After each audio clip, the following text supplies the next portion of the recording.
Hey everyone, and welcome to Encounter Roleplay. I'm super ready for life and super excited to be here for another episode of the Long March Kingmaker. We've got almost everyone with us except from Todd Squall and my mind, which is not here clearly. But we have Josh, our Dungeon Master, with us tonight. Josh, how's it going? Are you muted now too? It needs a moment. Hello, can you hear me? Mm-hmm. Yeah, okay, fantastic, right.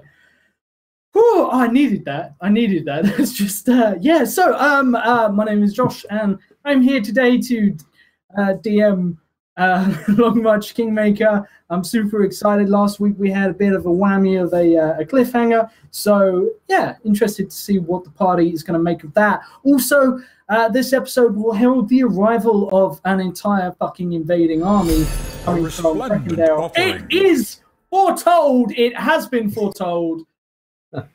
We knew this was coming, is Reva. Oh, no. Yep, Oh boy. It's oh boy. You want to blow on the dice for me, guys? Like, give it a good roll. You don't want me to touch them. No, actually, you stay away. That's true. My curse is strong. It's true. Did I read that correctly? 8. Yes, 8 12 magic surges for you. Awesome. We also have Jess with us tonight. Jess, how's it going? It's going good. I am here. I'm ready to roll some dice and see how badly those rolls turn out.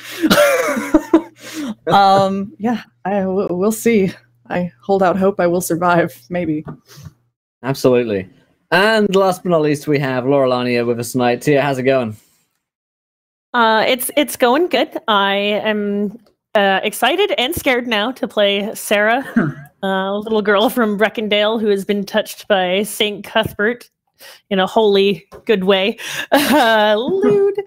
But my mind is just off track ever since Will lost his everything, shit. Will. It's just, I'm losing my fucking mind. She's We're a off to the 14-and-a-half-year-old best human fighter who is just discovered the dead body of Stavros, which has been entombed inside of this castle in this dark fantasy that we are playing. Grim dark fantasy. so brooding. I'm gonna get to work on these wild magic surges while they take you through the recap, I'm guessing. Yeah. So myself, I'll be playing, I don't fucking know, Curtis, I guess. He's here. And Is he's he alive. though? I'm not here. Parts of his face are no longer here permanently. His face is no longer here. Yeah, he looks probably how I feel. He's a human rogue. He's running a tavern. He's going to go incognito mode, Control Shift N to sneak into the enemy army when they arrive. But before we dive into today's game, I remind you guys, of course, we're sponsored by FantasyGrounds.com, our virtual tabletop of choice. If you want to play your own D&D and RPG games, definitely Fantasy Grounds is the best place to go and do so. They have free demo licenses to try that out. And, of course, their first licenses start at just $4. Secondly, WaylandGames.co.uk, sponsor and support Encounter Roleplay. You can buy all of your D&D, RPG books, miniatures, board games over at Wayland Games at up to 20% off the retail value. So go to WaylandGames.co.uk for that. Also, you guys can, of course, affect today's game via following, retweeting this tweet, and, of course, donating. If you haven't done so already, definitely check it out. It's a lot of fun.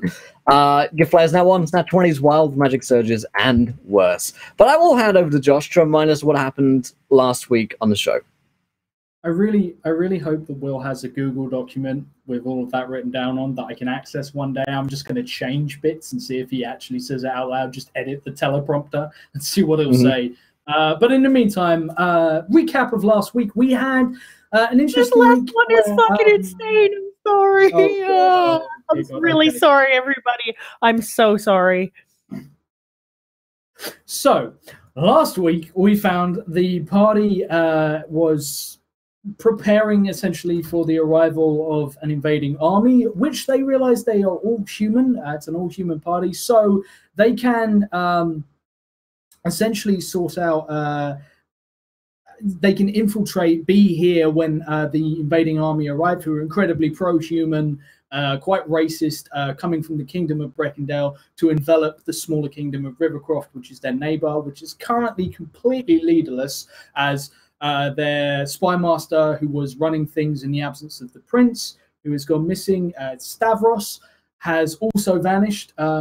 Everyone assumes that he's crippled the kingdom and then vanished, probably being paid a hefty amount of money by whoever wanted the kingdom destabilized, probably Breckendale, who are now invading to take over. So everything was going good. They were making preparations, seeing what they could salvage from the local area. Not a lot of people have stayed in the capital, which is really quite small in comparison to some of the larger kingdoms out there. Curtis himself has taken it upon himself to... he now owns and runs and manages the Silver Serpent, which is a brothel that, because of magic, is now in a giant silver birch tree, like 100 feet in the air, with a sweeping staircase of branches that lead up to the establishment. He's also got a house now, small little dinky house that is tethered to the brothel, so it doesn't float away towards the sea, because wild magic. And also... he went and sort of did an inventory check, saw that there weren't a whole lot of supplies.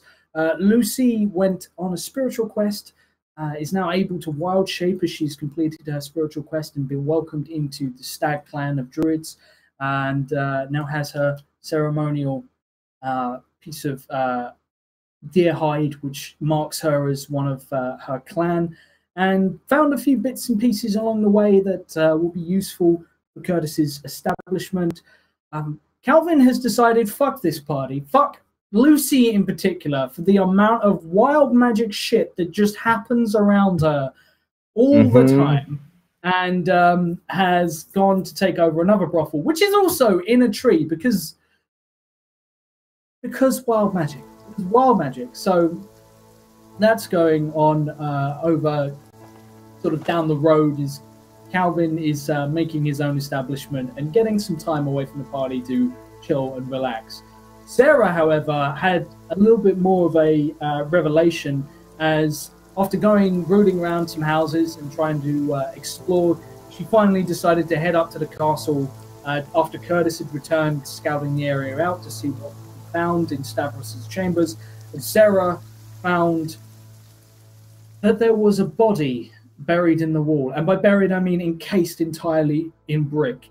And when they dug the face out, they realized the party was expecting it to be Prince Henry Renford, and instead they found that it was Stavros himself, the spy master everyone thought had absconded with vast fortunes after crippling the kingdom, is dead and has been for a few weeks now.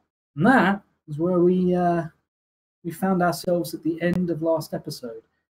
Oh god, what these wild magics though. Yeah. Do you like the one that I led off with? I haven't read. That's a thing that could happen.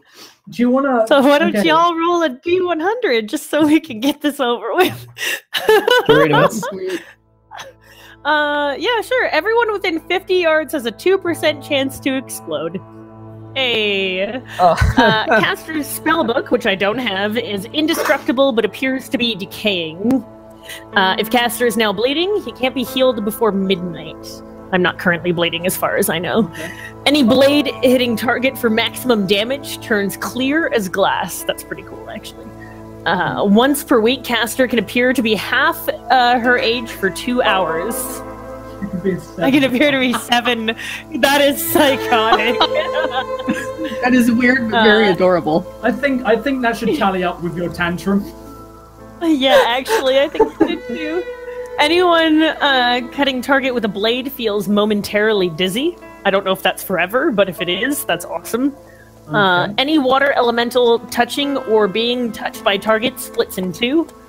If that is also forever, that is pretty fucking badass. Anyone in armor within 10 yards is pelted by hail for 3d10 rounds. Okay, everyone roll me a D100 because that's the important one. Please do not explode. Please do not explode. With Jess's luck, this is just over. This is game over. Jess. Like, We might as well see if I even need to be here the rest of the game. you rolled 1 on a D10,000. This is easy. Oh, okay. Easy What about- 9. Oh god. Is Duran with us? Yeah, I rolled for Duran Duran. is with Oh wait, us. I rolled as Lucy. Sorry, I was taking the piss out of her earlier, and I was rolling everything else. What did you get as Lucy? A 95. I actually rolled high, but that's because I rolled, and not you.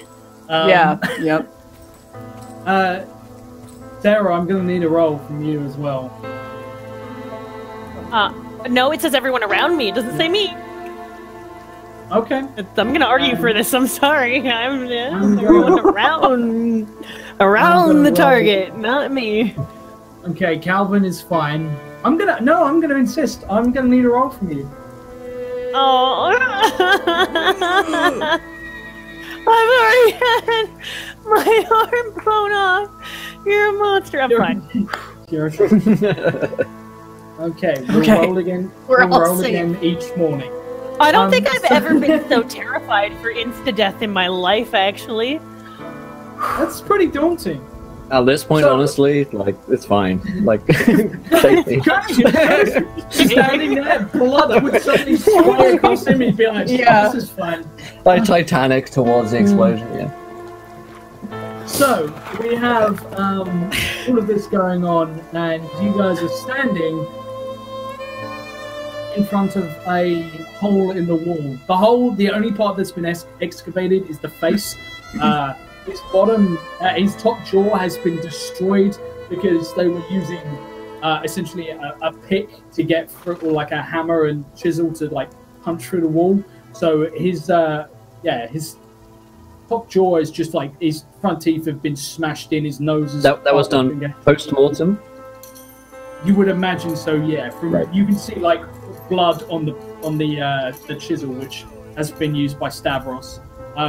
Sarah, when you left, there was only a small hole, but by the time you got back, Stavros had now he'd got a starting point to a reference point. He'd worked his way out from there, and now the face and sort of collarbone of Stavros is visible. That's not what I expected at all. I thought he'd left this place. So clearly he's, well, no longer involved if he was. So he stayed. And he hid from them, I guess. Is there a clear like cause of death? Give me a medicine check. And to be clear, this Would is I just just- inside a random wall. Does it look like there is a room in his here? room? No, there is It's in no the crawl space. royal quarters. Gotcha, That's why I gotcha. thought it was This written isn't like the royal quarters. This is Stavros's Oh. private spy tower. You haven't Okay. made it there yet because you decided Oh. to investigate here, Right. and then went, "Oh shit!" Got it. It's 13. A 13, as you peer in, he has what appears to be markings on his skin, under his skin. They look like tendrils of black. His skin has grown very taut across his face. You can see his eyes sort of drooping. His face is started to smells unbelievably foul. But he looks like he's got something, almost like roots have grown underneath his skin, but they are black as night. I'm gonna nod towards Lucy and say, "Hey, looks like some kind of magic, maybe, or maybe a poison." I'm thinking this Yes. could be the same poison that was used. Do you mind? And I'll like drag the body out, I guess, and so we can put it down. Yeah. You realize that getting him out's going to take a little time, but after sort of recovering from the shock of who he found, Duran turns to you and says, "You've got a pick, right?" Yeah, I'll nod and start. If there's work Yeah. needs to be done to like drag him out, and I'll. Yeah. So is he like Sorry, I'm being done. Is he like encased in? Yeah. Um, There's no crawl space. There's no, and you Right. know that like you know how old castles had like they had the hollow, Sure. and that hollow was heated by the fires and everything like that to create like almost insulation. There's nothing like that here. He is embedded in the stone itself. There's no space around his body, so getting him out is difficult. Like you have to cut through sort of and break away the stone, and then you almost have to slide him out. And as you pull him out, you're holding onto him with Duran. You've got either side. You feel bones break in his legs and feet and ankles because he's completely encased. Like his feet like snap as there's just no room to accommodate them. And by the time you get him out, sort of his legs are pretty broken and twisted. But as you place him down, Lucie, you notice something you recognize. Yeah, I would say so. There is the marks look a little familiar too. black tendrils coming from a spot that looks almost like a burn mark in the chest. Yeah, I'd like to check and see if I can detect any familiar magic, or in this case, probably more like the absence of magic. Give me an Arcana check. Sure. So she'll kind of pass her hands over and see if she can sense anything. On a 24, Well, if he's... on Oh, a go ahead. 24, you realize that whatever struck him, you've been on the receiving end of, and somehow survived, but straight to the chest, probably stopped his heart instantly, and you notice these marks have not faded even in death. You can't sense necessarily the magic, but you know, having experienced it, that it's probably necromancy. Well, I think we can thank a mage for what happened to him here. And I feel What if very he's not lucky. the only one trapped in the walls? What if there are other people all over the castle? Duran like looks around and he's just like, I mean, we found him by fucking luck. Finding the right spot. We're not looking for a crawl space. We can't get in and root around. We'd have to. This drive place is stakes huge. into the wall. It's very worrying.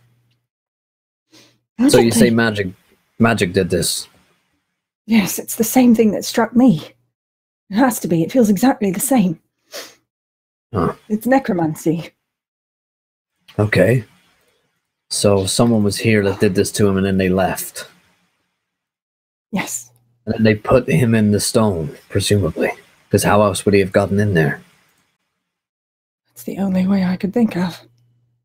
If you look They could have. in and look at the stonework sort of around it where he came out, it's perfectly smooth, as if it would like sit skin tight across his outline. Does it look like someone probably looks like maybe it was spellcraft that shaped that? It doesn't look like it was shaped by tools. There's no like, and unless it's basically a mold. So unless they manage, and you notice that like this part of the wall looks exactly the same. It's unbroken. There's no marks. There's no changes or any point. It doesn't look like there's a seam anywhere or like there's a place where the wall has been reconstructed. Just I would say they used magic to put Yes. it up in there.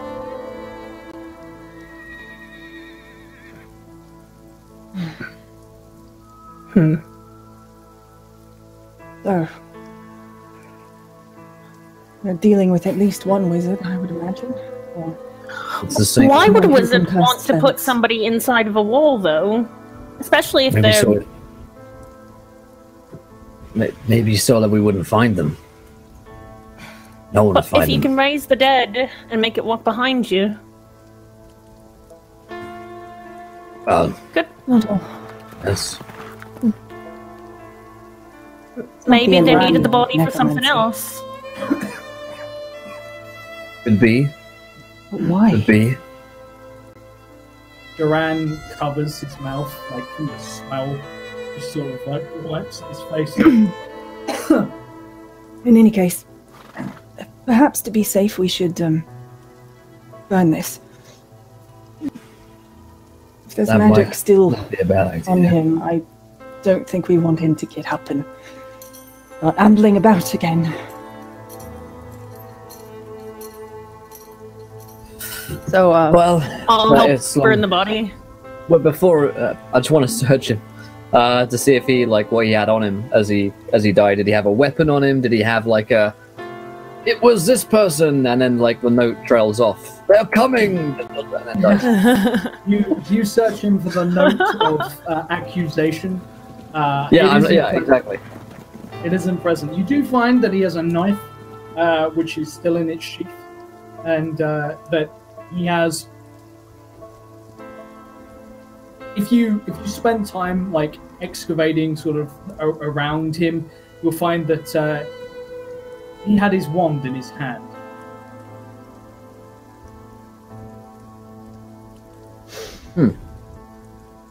Look, he was armed. I'll show pull out the wand. what's he going to do with that? Maybe try and defend himself. Suppose. What a very terrible thought. He had a. I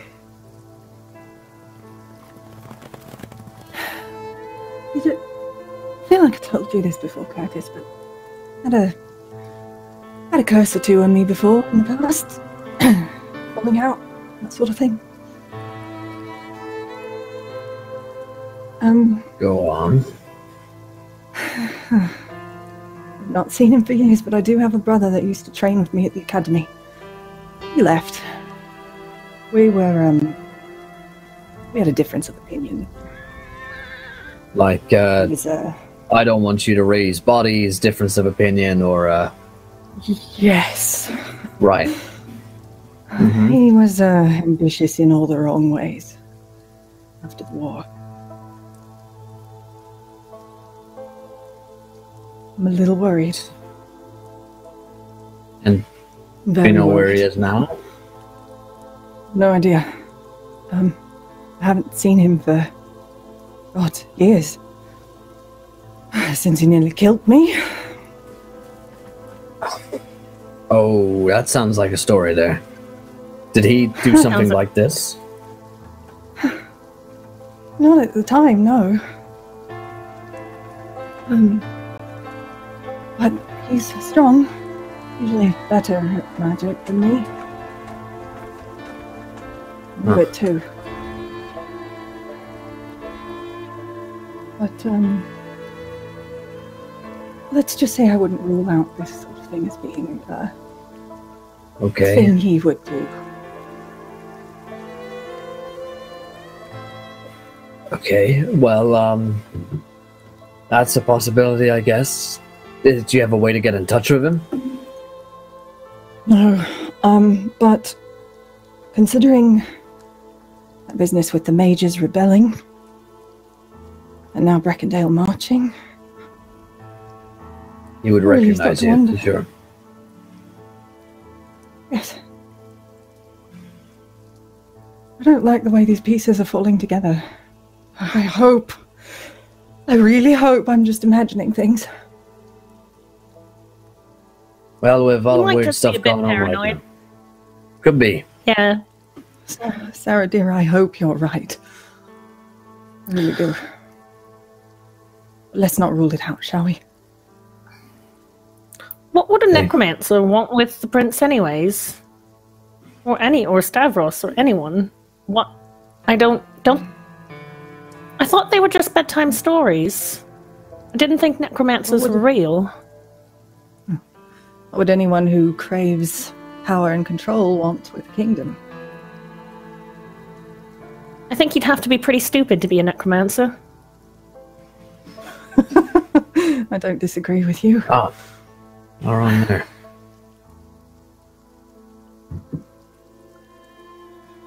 Anyway, Anyways, Why Miss waste Lottie, all we should that? deal with it. All right. You still think we should burn it? I do. And any others we find. Just to be safe. Are we going to search the whole castle? I still need to find papers on my father. That's what me and Duran were doing here. Should definitely search the royal quarters. I mean, what if the prince never left? What if he's in a wall somewhere as well? Not impossible. We should have a look around. I have a flying stone around my head, by the way. Oh yeah, Lucie. She has a white, almost looks like a pearl, but it's long like a... just kind of orbiting? Yeah, it orbits incredibly slow. Incredibly slow. Okay. She probably, didn't really pay attention at first because, you know, nasty, gory corpse had all of the attention, but in a moment, she sort of pauses and looks, and just really looks at Sarah. Sarah, darling, what's that you've got round your head? Well, it's a bit of a story. Do you remember when we fought those wolves in the city a while back? She says, beaming. Yes. Well, inside one of the wolves of the stomach, I found the crown, and inside the crown was a stool, and I kept it with me because it seemed like the right thing to do, and I didn't really trust anyone else, and then I kept it on me for a long time, and all of a sudden it started spinning around my head. So... I rather like it. I think it looks cool. I feel like Lucie would know what an Ioun stone is. Yeah. Give me an arcana to see if you can tell what kind of Ioun stone it is. To clear up what actually happened, you found it in an anti-magic stone, so it was just sat. Essentially, almost at the front of the crown, there was a stone set in the crown itself, right at the top. But when she stepped outside of the anti-magic zone to have a look at it, she started to attune to it, so it started floating above her, but she didn't notice it. So when she stepped back into the anti-magic zone, it lost its magic and fell to the ground. And to Sarah, it looked like it just fell out of the fucking sky. And since then, she's had it in her bag, so hasn't been able to do anything with it because she's attuned to it, but unless she actually takes it out of the bag and lets it float in place, I gave, it's a legendary artifact, essentially, and I was like, she just put it in her bag, fine, alright, fair enough, whatever. So 15. So, as you look at it, you would realise that it is an Ioun stone, and if it did come from the crown, it was probably something to protect the ruler. You don't know specifically which one it is, but it makes sense that a ruler of the kingdom would have something arcane that would give them a little extra protection than just, bodyguards and the like. This is a passive sort of thing that, it's not spellcast from anything. It just hovers in place, and it looks royal. Well, I'd say you found a very special treasure, Sarah. That's probably going to keep you very safe, as long as you keep wearing it like that. So maybe keep. She just kind of keeps trying to follow around it every now and then, and looking up, spinning her head, kind of.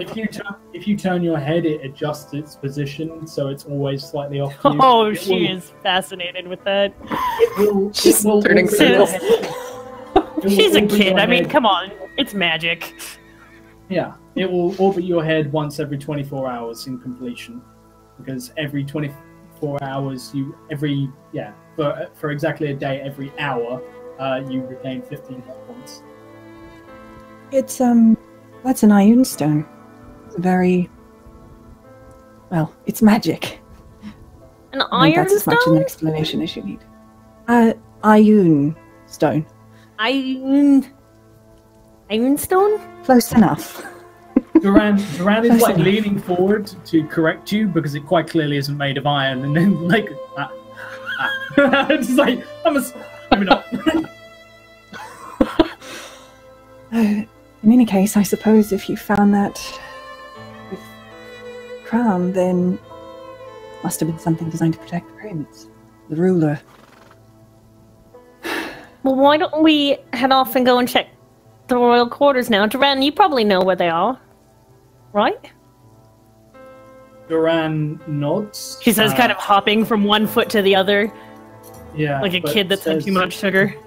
Like, holds up his hands and says, I've never actually stepped foot inside. But something you should know, Curtis. There was supposedly rumors around the castle, the prince, king, rulers.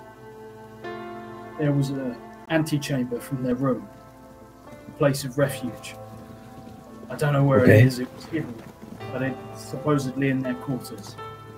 What, you mean like a hidey hole? Makes sense.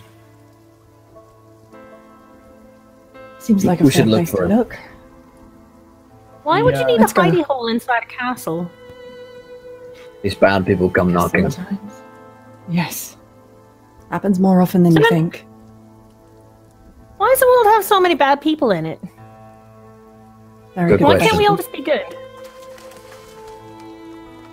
Oh, that's a long answer. Duran, Well- without even thinking, very patronizingly, doesn't mean to, pat Sarah on the head and he leans down and lifts this stinking corpse off the ground. And it's a dead weight, and it is, unfortunately, if you've ever tried to pick up a sleeping cat, you know they sort of melt around your hands. So, yeah, the body twists unnaturally. He manages to get it almost up to his shoulder. I'm gonna help him.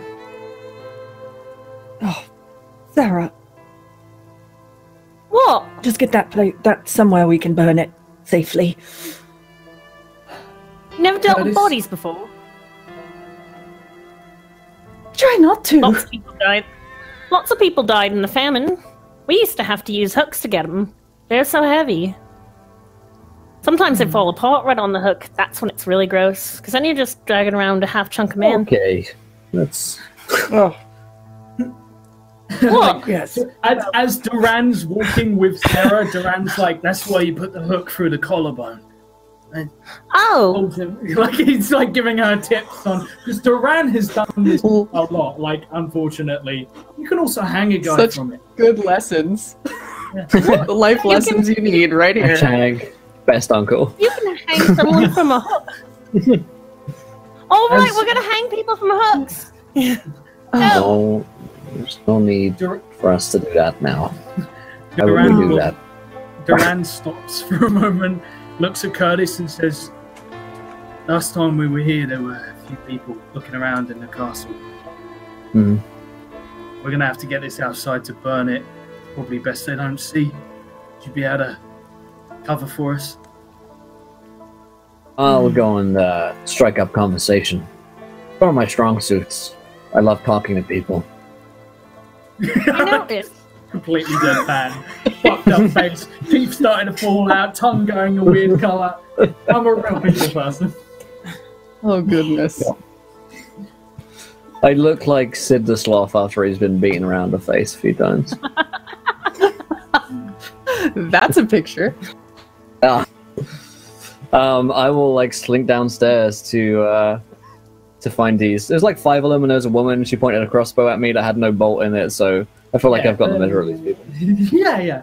You. It takes you a moment to find them. They've moved on some ways, but they are basically going down into the cells, and it looks like they're going down. You can see that stacked in the corridor are 2 cell doors, which they have brought up, which are like heavy iron, grated, and they've taken them off the hinges and are stacking them up.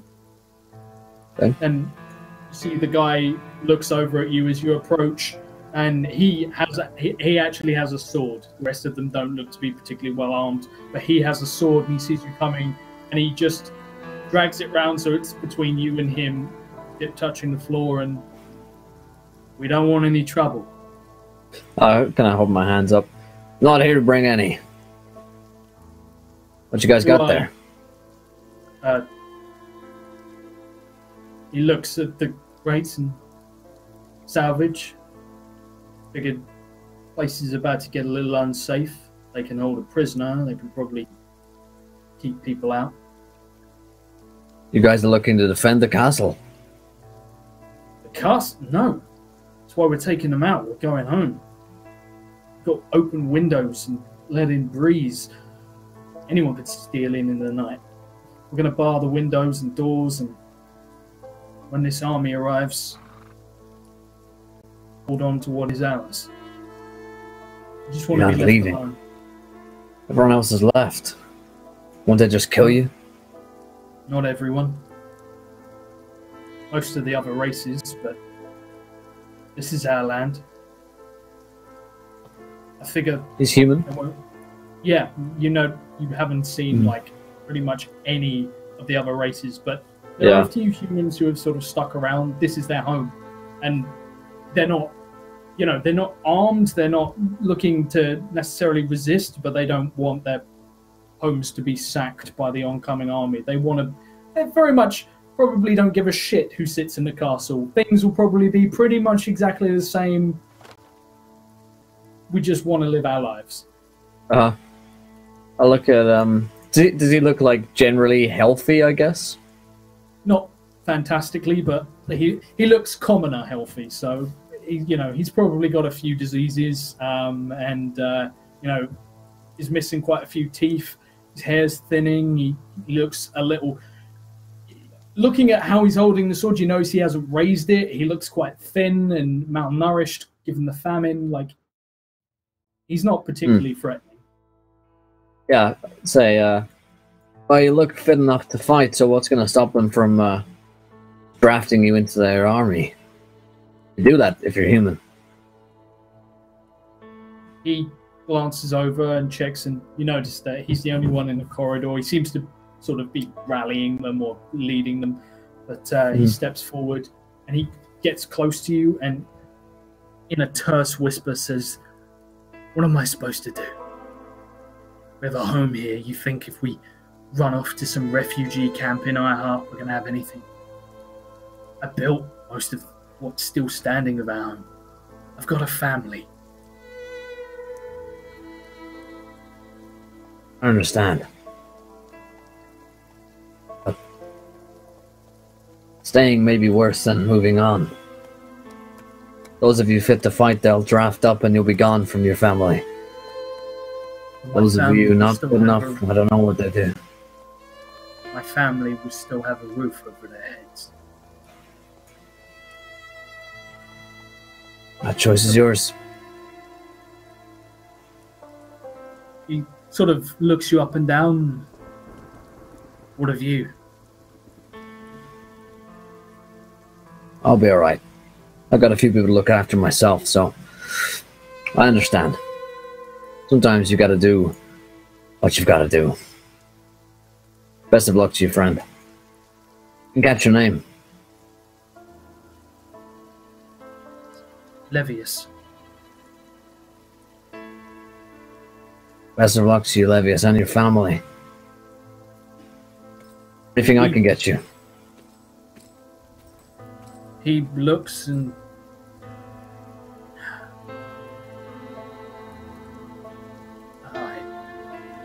Probably nothing you have to spare. Food, water. Who isn't? Got a few bits. If you come by the Silver Serpent Inn, got a few bits there you can have. He looks pretty surprised. You mean the brothel? I heard it was abandoned. It was, but me and my folk are there now. Right. Those of us left, let's stick together. I'll keep that in mind.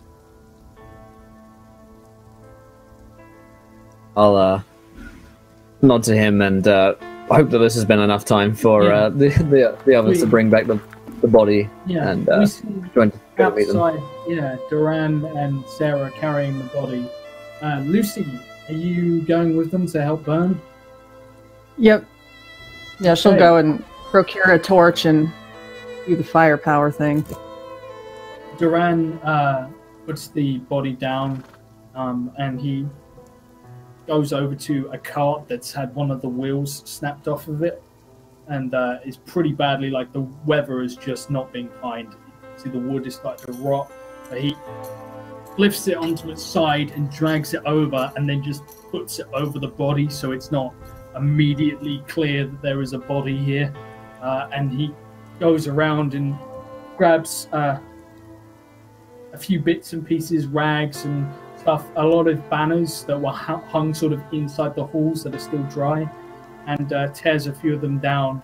And he comes out holding a banner of Rivercroft, and he's just staring at it for a moment and sighs and just tears it in half to give you some dry fuel to get this started, and begins packing it under the cart around the body. Well then, this done with. She'll get a torch and work on striking a flame the old-fashioned way, and then just put a torch to the cart. He watches and looks down as the fire begins to catch, and it's quite a, most of the smoke is immediately contained by the cart, but it begins to trickle out, and you see that you hear sort of the sizzling of the soaked wet wood begin to dry out, and as it sort of encases the fire, and the heat begins to build. And for a moment there's a little bit of quiet, and he just gives a quick, simple, casual salute to the body. Can't believe he's gone. Do you know him particularly well? He wasn't a man you really got to know. He wasn't a man you particularly liked, but... Shit. I mean... We held this place together.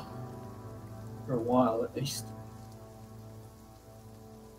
We much ran things Yes. while the prince was coming of age. Wasn't pretty, but... neither was the job. No. Don't necessarily have to be likable to be competent. That is a fact. Oh, that's reassuring to hear. He winks at you. I try to be at least one. I don't know which one I manage.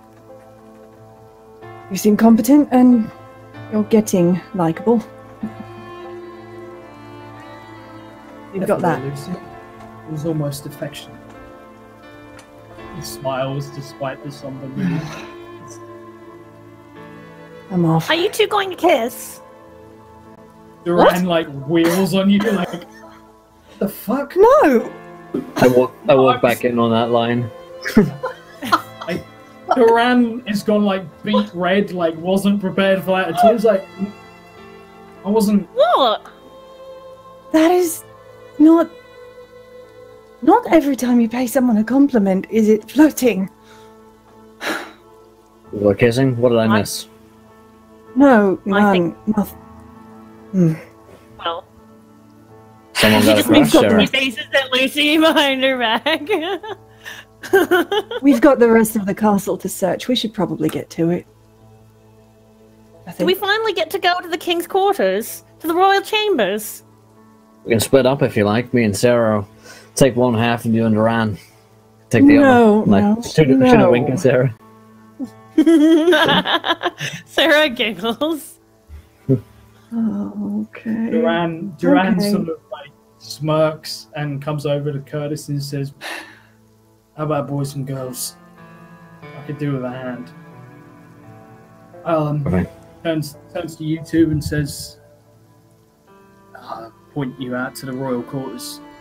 Probably safe. I mean, it's..."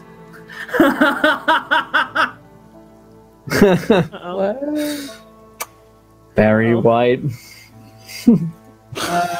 Hey, no, I see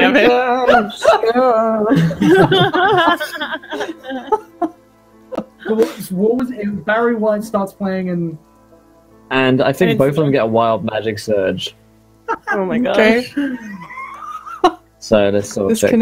this can only end well. It's actually Lucie and Duran. Yes, both get wild All magic. right. All right. Okay. What You does see the, Duran sitting in a tree. Then she got from Wild Magic Surge. Oh lordy. Oh Why? my god, if a tree were to sprout out under the both of you. That would be so romantic. Oh my god! Knowing how much. Oh my god. Oh my actual god. Please tell me you get a tree. No. 9048. What? That's the one right before mine. What is it? Everyone What is it? within 50 Everyone's yards has a 1% chance to become a god! Please! What? Please! Oh Please! my god. Okay, as a party, If all my I- shit luck this entire campaign is like just waiting for this reversal, I will be happy. Literally, the thing that terrifies me, this is the likelihood of Lucy becoming a god, because you gotta roll a 1, and if Lucy can do one thing, ladies and gentlemen, Please. it's roll a 1. Please. Please. For those of you that are confused in chat right now, there's a 1% chance that we could become a god. Okay. I have to roll. Hold on, I need to roll. hold on 1 second. Let me just, because I need to. So Duran's one is 8784. Let me. Actually, will do you have the list to hand? I got it. 8784. 8784. 8784. All within 50 are who are not bleeding fall unconscious. Oh my god, none of you are bleeding. Okay, right. Oh, Duran's Okay. bleeding. He has a stomach wound. He is. He'll just Is he actively bleeding though? Okay. I can fix that. Can we use a nat one? Yeah, can we use a Yeah, nat we one? use a No, nat no. Literally waiting for I use someone my to say. nat one. So, everyone roll me a D100. I will roll for Calvin as well. All right. nope. 84. Oh, this will be the one time I don't. No godhood for Curtis. Nope. No godhood for Lucy. 33. Ooh. Damn it! Damn Okay, it! That's an 8 for Calvin. That's pretty close. Close to godhood. For Duran. No such dice. Oh wait, Alas. hold on. You know what? I'm gonna roll 3 times for the commoners who are Oh god. who are literally just Oh my Oh, yeah, god! Lucy They is are whatever in his name is. Random ass commoners. Just godhood! I will be pissed. There's I'll a be pissed. 7. There's a 7. Oh. No, so we got 78, 7, and 85. Damn, that could have been. No god. That would have been real So sad. awkward. That would have been real kick-ass!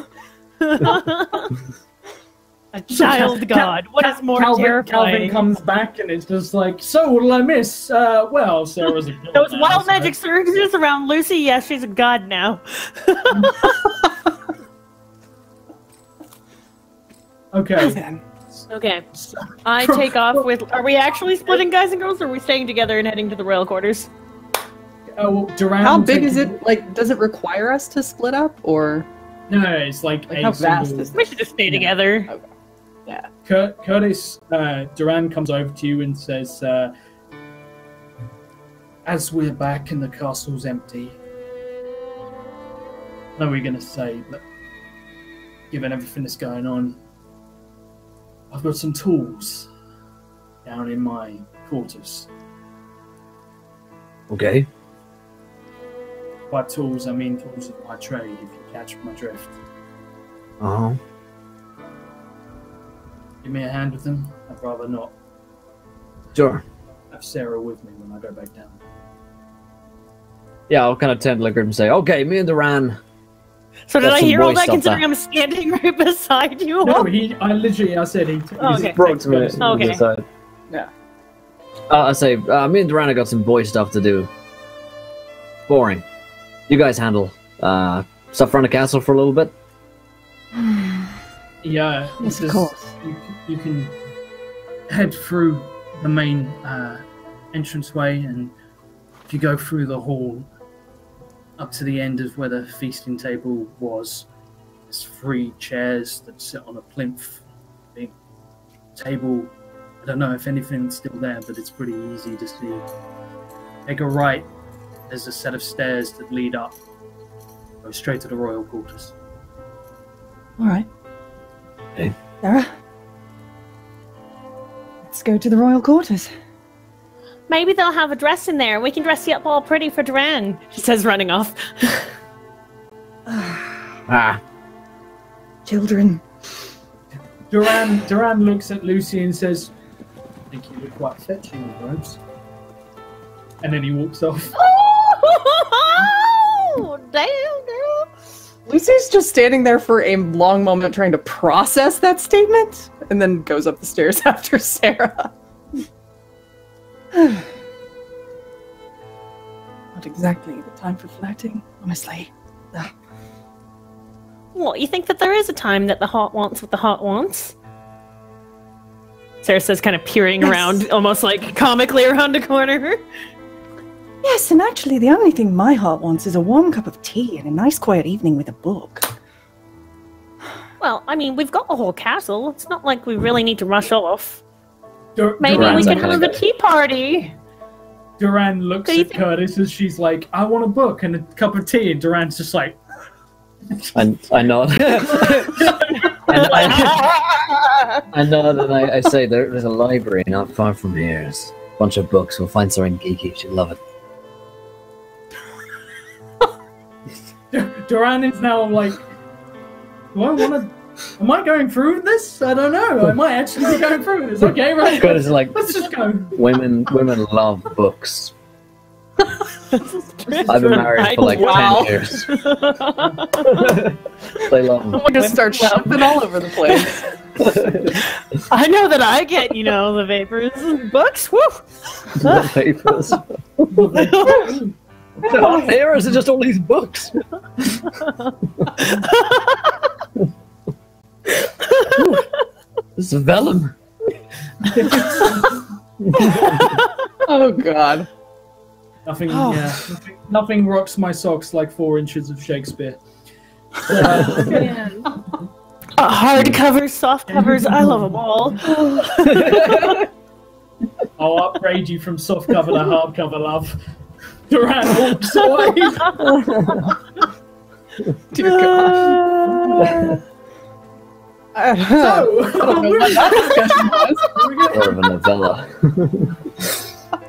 We're gonna head off with Curtis and Duran for a moment as you guys come around. Now, Curtis, you know that the cells near his quarters have already started to be looted by these people who are taking like jail doors, because with the bars they can probably bar their windows and doors and stuff to give them extra protection against looters. But Duran comes around the corner and says, shit. And sort of Curtis and Duran get attacked by magic books in the library. yes, No. yes, he did. Jesus. Fucking books, man, I tell you. Duran finds a love potion. Oh no. What is wrong All with it you, takes. Twitch chat? All it takes. What the Twitch chat, hell are you guys something doing? that's slightly enjoyable? Let's fuck with that. I'm So- gonna cry. D&D. Duran, yeah, D&D. yeah. Duran looks at these guys and says, "Alright, who the fuck are they? You said you spoke to them." I've explained briefly. Their family, they're just trying to lock themselves up. They refuse to move on. I've forgotten the guy's name already, but Lucian or whatever his name was. It seemed like Levius. normal folk. Leviosa. He's No, Will, it's Leviosa. You yeah, Right Duran just points and says, "You got the rapport with him. You got to get through one of the cells to my quarters." I'll Alevius, I'll call out. Hands up again. Yeah, Indicate Duran to do the same. Yeah. Duran sort of like quite. The pair of you look mean, like pretty fucking terrifyingly mean. But you both, raise your hands. Most disfigured in my hands. You've got like a pick or like a war pick on your hip. He's got like a sword and a bow across his back. He looks at you both and what is it? Looking to move. Just need to get through to one of the lower chambers. Don't want to cause any don't want to spook you. He says we've already taken pretty much everything. Duran says there's a door at the end. And they shake their head, haven't been able to get it open. He nods and alright. Well, I happen to have the key, so. And he kind of eyes him and he eyes the pair of you. What exactly is in there? Personal effects. Nods slowly. Give me a persuasion check. It's sort of, they've kind of almost laid claim to this area.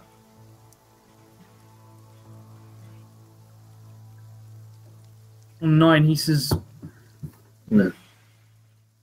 it's a big castle. If we find anything of yours that's important, well, we'll just drop it off at the Silver Serpent, but we need this as much as we can grab. I'm sure you can find stuff elsewhere.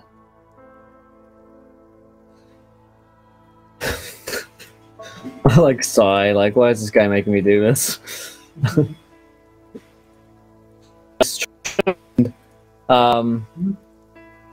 I'll say, I'm afraid that's not an option, friend. We're gonna need to get in there. Listen, you can't open it up. You tried. We got our chance. We've got a key. There's nothing in there that's gonna help you and your family. There's no food or supplies. Bad stuff. What do you mean, bad stuff? Devices of torture. He stands back from you both. Why do you want them? Stop asking questions you don't want answers to, Levius. That is true. He, grips the hilt of the sword with his other hand and seems to do the math. And then you hear, people calling out for him from down below, and he realizes that it's him versus you two, and then his family. And he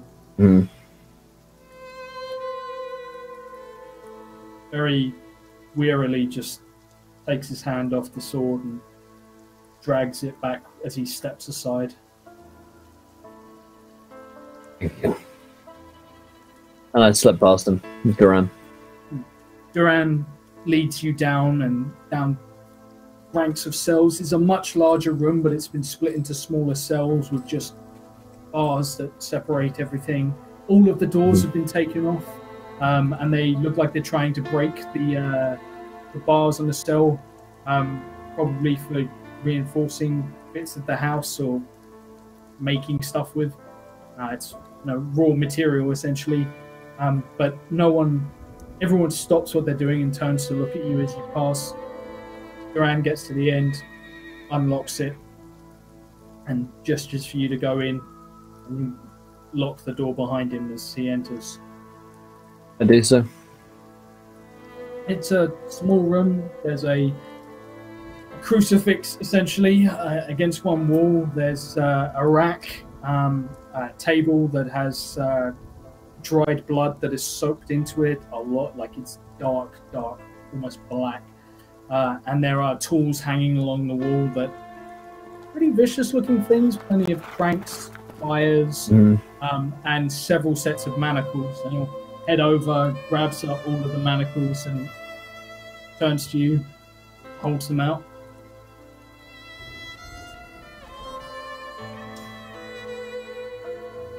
Take him. He nods and looks around. Anything you want in particular? Yeah, it's like a little unsavory even for Curtis. Yeah. You know, I think I'm good. He nods and like he looks a little awkward because this is his place of work and he's kind of not particularly necessarily proud in this moment of returning here, but he grabs blades in bundles, wraps up sort of tools in a little satchel for when you need to torture someone on the road. On the go, yeah. Yeah. It's a go bag. Yeah. I think Curtis is aware that this is where Sarah was and doesn't feel very comfortable with the idea. And finally, he takes like pretty much everything that could be used to restrain somebody, including manacles, which are actually pretty fucking handy to just have, and plenty of blades and tools and knives and stuff. But the rest he bundles together into a big sack and like a big bit of cloth, throws it over his shoulder, and then he comes over and he takes a knife and he cuts all of the ropes attached to the machines, and takes like the lengths of rope and just drapes them over. This is nothing we can do about the big stuff. We let them loot it, or They need it more than we do. No point in getting rid of it. he nods and go over to the door, unlock it, and as the door opens, realize they're gathered around the door. Not sort of close, but they're sort of whispering to each other, looking, and they part as Duran comes out, and he's got like what is essentially looks like a sickle hanging from his belt that has been stained with blood. He's got rope and manacles hanging from his hip, and he marches forth with you, and the people sort of part, giving you a wide berth. And as you guys rise up from the depths and out into thankfully fresh air, as it's got a very unique smell of piss and fear that lingers down there. We see them glance in at the array of torture devices, the family looking very dark and afraid, and Evius just watches you with a pretty unfriendly glance as he lets you depart. And I shrug on the way past. What else can I say? I actually mentioned to Duran, people look at you like that a lot. he shrugs. I don't get out much. But yeah. Yeah. I get it. He nods and he looks at you and smirks slightly and says, You've seen better days. No offense meant by it, but Yeah, I look a little bit scarier than I used to, I guess. Lost some of my youthful good looks. Which is, again, a joke, because I don't think Chris probably ever looked good looking. yeah. Maybe at for 10 minutes at the beginning of episode 1, he was like, okay, and then like his face melted afterwards. As he starts finding his way and he walks through the hall, heading up to the royal chambers and sort of make sure that everything is kind of covered. You step into what was the royal banqueting hall, and the banners have already gone. The tables are pretty much broken or have been stolen. All the furniture, the chairs, gone. Silverware, miles gone. There's no food, and none of the candles remain. The torches have been nicked. Like, this place has been entirely torn over. But as he's walking along, he seems to be pondering something, and finally he says, "Look, it's none of my business, but part of me's got to ask. What are you going to tell your wife when you get home? About this, about the prince, about everything. You're assuming that if we get out of this alive and there's a fun story to tell at the end of it all. Not sure that there will be.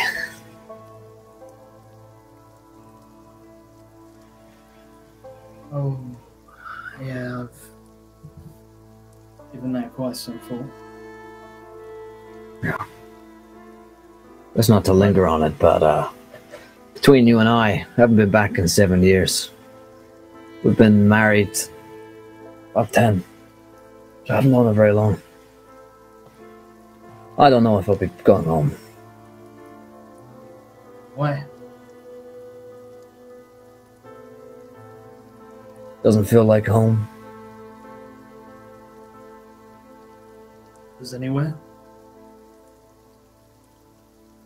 Strangely, with this bunch it does, yeah.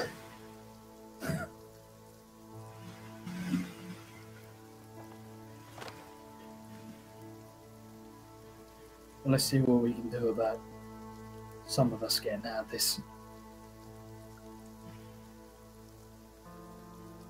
I'd like that.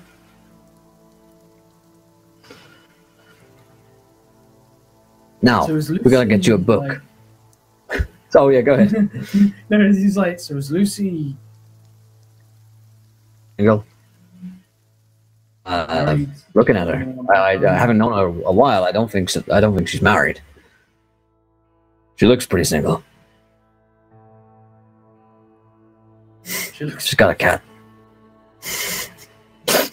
he throws his like full-on belly laugh for a moment, like, and then he winces in pain, and it's just like,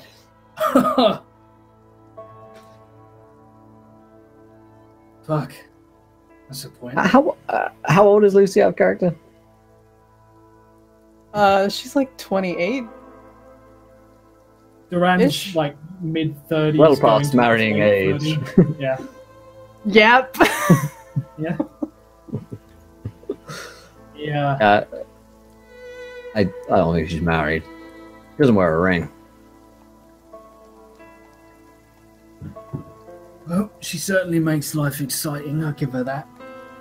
I doubt Did she- ever marry?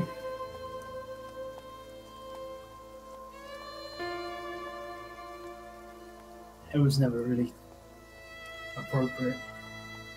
Most of the women were whores or local girls, wherever we ended up raiding, or were bought for us by our boss. And then the war came, and 10 years. Understandable. There must have been women along the way, though. No one who ever summoned a tree. Oh, She's pretty unique in that regard. If you like, 2 for 2, I'll give her that. if you're into that kind of thing, then yeah, keep you on your toes. I don't know though, Duran. I look like I. Is Duran like a good-looking guy? Is he like a? He's grizzled. Do we guys know? Yeah, he's grizzled. He's got, you know, he's He's unshaven. got a jawline that I envy. Is he? Yeah, he's pretty strong. But I mean, you know, he's Pretty cheekbony. very human. Like if he were just a commoner, he'd be in like the twilight years of his life. Like a Rob Stark. Yeah. Okay. Yeah, kind of that. Yeah, but with shorter hair. That's more no nonsense military. So like Stannis and Rob Stark. Yeah. I'm there. Sort of, All right. I'm about it. Well, as long as you're into him, Will. This As long this as is gonna it's work. me as a person. You Duran does have a love potion. Anything can happen. As long as I That's personally fantastic. feel sexually attracted to an NPC, that forgot is to all I mention- care about. Curtis, he will pick up a few vials of poison because he had a few things. Nothing particularly virulent. It's more to hurt as opposed to kill. But he'll hand them off to you. But he keeps a few bottles for himself. One of which is to make people more malleable. I'm not going to ask. Okay, so I don't know, Duran. I don't know if you seem like Lucie's type. You know, she seems bookish and smart. Well, yeah, she's smart. But you know, apart from a shared interest in staying alive, I don't know how much you two have in common. He looks sort of resigned, like he gets it. Yeah. But hey, I mean, you never know if you never ask, right? He shrugs. Well, I wouldn't want to make my presence an awkward thing that we have to tiptoe around, eh? I think we got more pressing matters than worrying whether or not Lucie awkwardly rejects you. I mean, you do.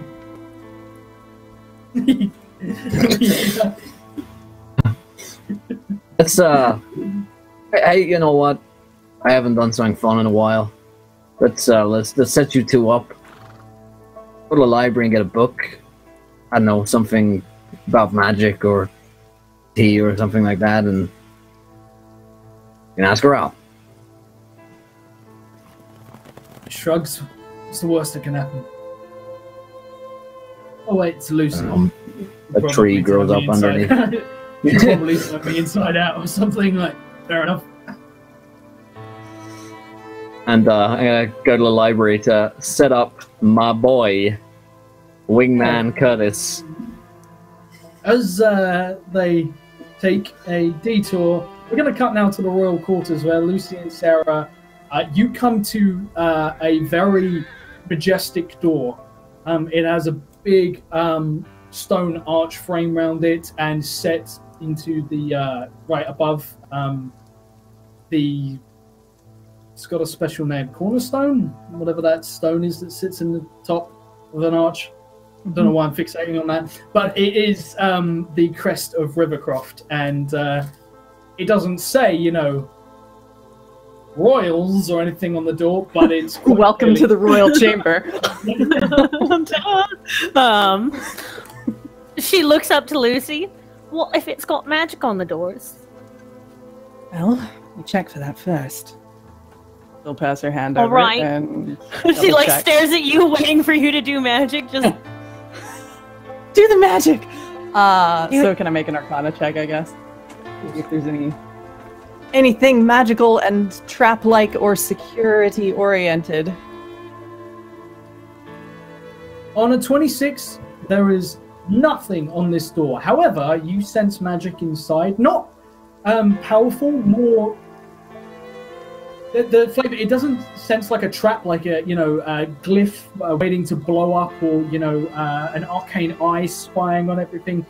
What you sense is probably mundane magic, like unseen servant kind of prested it, like richly cast, something simple, probably to make lives easier for the royals, but that's about it.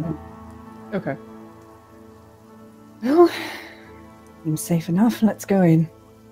all Try right. the doors. She like, yeah, Sarah! pushes up against the door. Even if she like bounces off the door, she just wants to go in. Sarah, you Okay. bounce off the door. Whoever of you know how to pick a lock? No. God, no.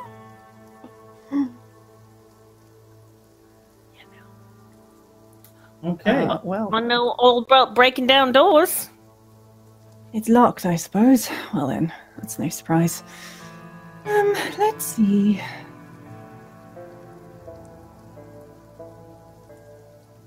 Look around and see if there's a key hidden somewhere. Can I try to No. break down the door? Oh no, it's on a hook right by the door, just in case. Just up over the door. You see a flower pot just sat there, and you're just like, why would they have a flower pot? Until you turn it over. Just under the door, man. Yeah, You know? It's just under You the know, door. just in case. Yeah. Is there anywhere I can like? Wait, I have the stone. It doesn't like recognize the stone to let me in. Yeah, is there anything not normal key like? No, it's just a door we gotta unlock. It's a right. lock. It's a lock, guys. I love the fact it's like, is it Damn like it. an This is game over, arcane magic? honestly. It's a locked door. Can I try to Amen, smash dear. the lock? You I was can just try gonna. and My smash first idea was smash through the lock. Is that just Yeah. a strength check? it. Okay, what are you trying to do? You trying to kick the door down? I'm gonna try to. Well, can I fit my sword in between any of like the cracks and like chop through the lock, or maybe her and mean, I can like kick together at the same time? Okay, you guys can try kicking together at the same time. Give me some strength checks, guys. What's your strength, Lucy? All right. Do you want to do this? I want you I to do actually this. Sarah's gotta be higher, surely. She's a fighter. for comedy we will do this, but then I'm gonna try something that maybe will work. I don't know. Okay. Okay. Yeah, let's kick the So- door with our strong Okay, selves. I'm just gonna our strong ass selves. That's a 12. It's 11. Sorry, my -1 modifier. You have a -1. I do. That's not Okay. bad. Sarah, you bounce off the door and land in a heap on your back. Lucy, you also stagger back and into the wall. But Sarah, where you've kicked, you notice that the whole door has shaken slightly. Dust has kicked down, and it now doesn't sit entirely right in the frame. And you can continue to try and kick it. Lucy, it's going to take you like some fucking time, but you're pretty sure like the two of you can probably All right. like we're talking maybe 30 or so minutes of you trying to kick this door down. I mean- Oh, that does not sound like fun. Okay. Well, I think we can do. And Sarah keeps battering against it because she's an idiot and a child. Sarah, back up a moment. I'm Oh. going to do. What? Stop that! You're going to Oh, hurt oh. yourself. Okay. She's just going to like grab Sarah by the shoulders and pull her away and walk her a few feet back. I would like to cast Chromatic Door using acid. Okay. I'm just gonna melt the fucking door down. Okay. It's my favorite spell. So yeah, you are going to fine. As you do, roll me some damage for it. okay. I remember how magic works. Somehow. Oh, that's right. I know all the things. Dang it! Where's the damage? Yeah, 20 There it hits. is. Oh.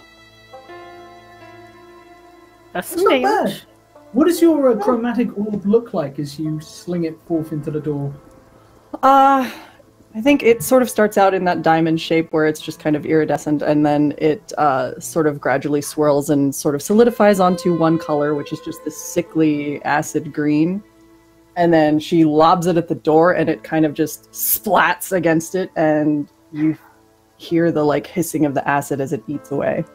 It begins to Whoa. melt its way through the door, and as it does, you notice like you can see Sarah as you're standing off to one side. This is one thick door. Like this is reinforced on the other side, but this acid just slags Too thick. through it, and as the acid like runs down, it just begins to eat away. But the point you burnt through just becomes a smoldering hole in the door, and like begins to eat away. You probably have to wait a few minutes.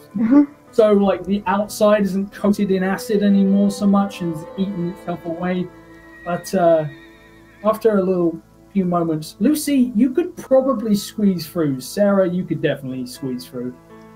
Okay. Yeah, so we'll wait long enough for it to be less dangerous, and Lucy will go through and just say, "Be careful stepping through. Don't touch the edges." Sarah would have been this close from like the acid the entire time. But I'm like, whoa, you made that come out of you. You make acid come out of any part of you. Well, Sarah? no, it's more like As- summoning. As you're standing very close, Sarah, some of the acid spits off and onto your hand. Your hand that is... I scream. You don't need to. It does nothing. Okay. Your arm that you regrew that has power to it, it's starting to look a little like it's still kind of got a bluish tinge to it, as if, you know, because it suffered necrosis and you've got that discoloration. It is kind of your magical focus, and your magical focus, or wizard's book, your spellcasting book, looks like it's decaying, but is indestructible from your wild magic surge earlier. So you have like splashes of this acid down, but yeah. Sarah, being a dumbass, would try to touch the acid at some point just to confirm that. What? It doesn't hurt. All you do is sort of spread the acid across the door. The door just gets eaten away. You can almost sort of kind of like melting butter, yeah. Like, yeah, you can almost like push your hand and it will like melt through the bits of wood. Thank goodness for small favors, I suppose. Come on, let's get back to work. Now that we're in. All right, let's go. She like jumps through the hole. Sarah inside and like dives headfirst through, and as Lucie is sort of trying to climb through, Sarah trying to like tuck and roll super person into the room. You land on very thick plush carpet, which is probably a saving grace, because it's not the most, you know, carefully executed of dives, but you get through, and there is a huge four-poster bed that has the royal sigil colours of green and gold and blue. It is everywhere in this room. The carpet is a deep, rich green, almost like grass, but softer and far more luxurious. And you have bedside tables which have what appear to be gas lantern, or like oil lamps sat beside them. It is dark in here. There are no windows in here. It is impossible pretty much to see, but you can make out sort of like the green carpet from the light that streams in from the corridor, and you can see that there's this big four-poster bed, and there is furniture around like a dresser and a huge mirror, like floor-to-ceiling mirror. But other than that, it's pretty difficult to see. Lucie, you kind of climb through, and as your eyes adjust to the darkness, it is a very luxurious royal bedroom with a dressing table and a huge wardrobe. All right. Remembering the mention of the antechamber, that's in here somewhere, right? Supposedly so. Supposedly, okay. She's going to focus her attention on looking around for something that might serve as the entrance to that, or something that might reveal it. Do either of you light any lights? Candles? Do I have even the stuff in my equipment bag to light lights? Yeah, that's I do not think I have a tinderbox. I do not have a tinderbox. Oh goodness. You have a tinderbox? No. You're a wizard. Can't you just like? Nope. I don't have spells to do that. Best team ever. Doors. I feel like maybe there might be like already in the room, possibly. I'll look for that, and then I'll light stuff if I'm successful. Fumble around for something to light things with first. Oh, okay. Dancing lights also. I could do that. Dancing lights is still lights. No lights.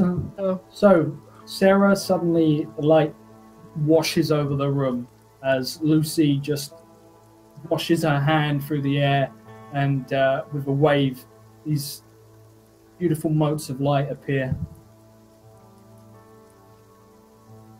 Whoa. Alright. That's really pretty. It's an easy trick. First one I learned.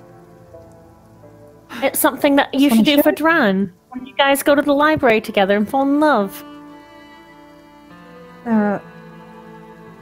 People don't fall in love that quickly, dear. Not really how it works. All the stories that my mom and dad ever told me is that people go and they fall in love and then they go and live happily ever after. Good story. Maybe it's true for some people. Anyway, let's look for something to light the proper lights, because this is only going to last so long. And, All right. then start looking around it proper. Can you see if you can find something to light the torches with, dear? Okay. And she starts rummaging through everything. You guys can give me investigation checks. All right. So now Lucie is going to take one of those lights along with her and do her survey of the room to find secret doors. Meanwhile, Curtis and Duran are doing like a Miss Congeniality style makeover of Duran. So that A montage with a pop a song. montage is happening, yeah. Oh, it's just- so And weird. I'm fucking Michael Caine. Curtis is just standing, like, arms crossed, and there's clothes flying out of like a room. Every now and again, he just shakes his head disapprovingly as Duran comes out in like a yellow tuxedo, and then a complete sailor's outfit with like captain's cap and everything, and you know. Oh my god. Oh my god, So- I can actually picture it. It's so bad. It's so bad. I found the other day I have a Navy captain's Oh. cap, and I have no idea why I have it, but I have one. There's a little bit of trivia for you guys. I don't know where it came from, but I have an actual naval captain's cap. So you guys have a look around. Moving on. So on a 19, Sarah, you almost immediately find that there is, essentially a tinderbox which you can steal and light the oil lamps and a few candles around the room. This room has not been touched. There's dust that lays over the surfaces, but pretty soon it is fully lit and absolutely fine to make your way around and navigate. Lucie, you give the place a once over. You don't see anything. There is one door that leads out of the room, and that is to a chamber pot. That is it. There's nothing else there. There's a basin to wash, and there's a bath in the room. So like a freestanding, huge, sort of very luxurious looking metal bath. Well, no such luck I mean- finding an antechamber. I know that we're here to look for dead people and everything, but it is royal chambers, and maybe we could just look around for royal stuff. Such as? I mean, to bring back to the prince, of course. I don't know. And she starts looking through everything. There are silver candle holders. There are, mirrors that have very nice finishes to them. Sort of silver backing. I'll take a There's pocket mirror. There's an ivory hand comb, which looks very nice. A couple of hairpins, and a few other bits and pieces. You notice that there are I'm taking the comb women's- too. there are women's clothes that are Taking everything. sort of briefly, like very neatly folded. If you hold them up, they are provocative. What is this?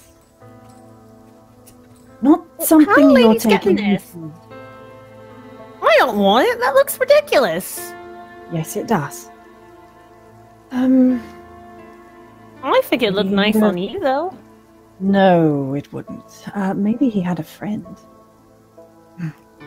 She says with Lucie, so much disdain. Lucie, you would probably remember that you guys were actually told the prince was seeing a lady in the up and coming towards sort of the coronation. That there was a woman who was regularly seen, a very attractive woman of some nobility from somewhere that certainly wasn't local, who was seen visiting, and rumor has it that there's a chance it was a mistress to someone important. Well, wonder if she was the prince's mistress. Was there any clue? What? I don't remember. where she was What's from? a Just mistress? a faraway place. No idea where she was from, but she came visited for weeks on end. She didn't stay in the castle, but then she wasn't seen again. And it wasn't long after that the prince left for his meeting. Okay. The mistress is just someone you're not married to, but having relations with. This dumbfound Sarah. Right over her little head. Don't, What? don't. My mom and dad Don't told worry me about that it. you weren't allowed to. What? Yes, it's not a good thing, Well, really. then how come? Well, Anyway, she keeps Not worth rummaging through stuff. all you need to know is if somebody wants you to be that mistress, you tell them no. And she's All going right. to start rummaging around, seeing if she can find anything. Do I tell him? Do I tell him no with me words, or do I tell him no with me sword? No. Use your instinct. Go with what you feel at the time. Go with what you feel at the time.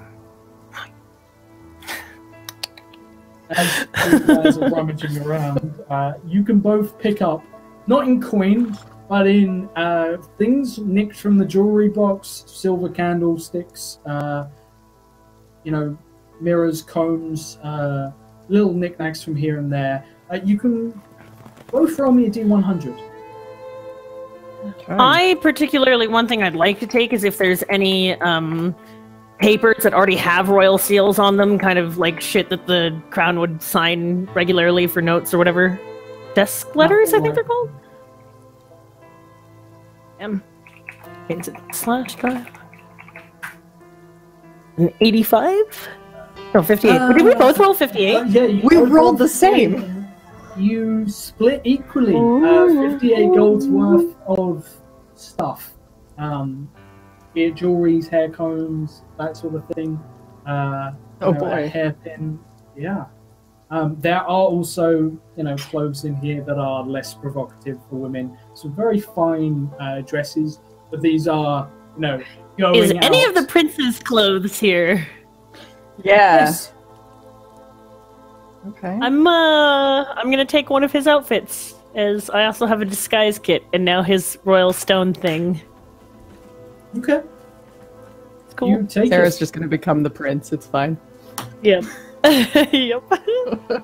You take a set of his clothes, bundle them up, and other than that, you don't seem to be able to find this antechamber in here. But All right. Maybe we should go and get the others. Yeah. Maybe they can see think something so. we can't. Wouldn't hurt to have a fresh set of eyes. But Some. you have to wait for 10 minutes. And I start dressing up like the prince. I'm gonna scare the shit out of them. Oh, Sarah. What? Well, You never played prank she's- before? roll me. No, actually. No, it didn't. It's usually on the receiving end. What? Come to think. You know what? If Duran can torture me and everybody can get over it, they can get over a 5-minute prank as far as I'm concerned. Everybody here could use to stand a little bit of laughter. It's done nothing but being miserable and wet and terrible. Why can't we You just do have a what you little bit of fun? Yes! And she continues. Not going Roll to stop me you. a deception check. Have disguise kits and stuff. Yeah. Like, okay. Lucie will help her. Okay. Oof, that's a Damn. 21 though.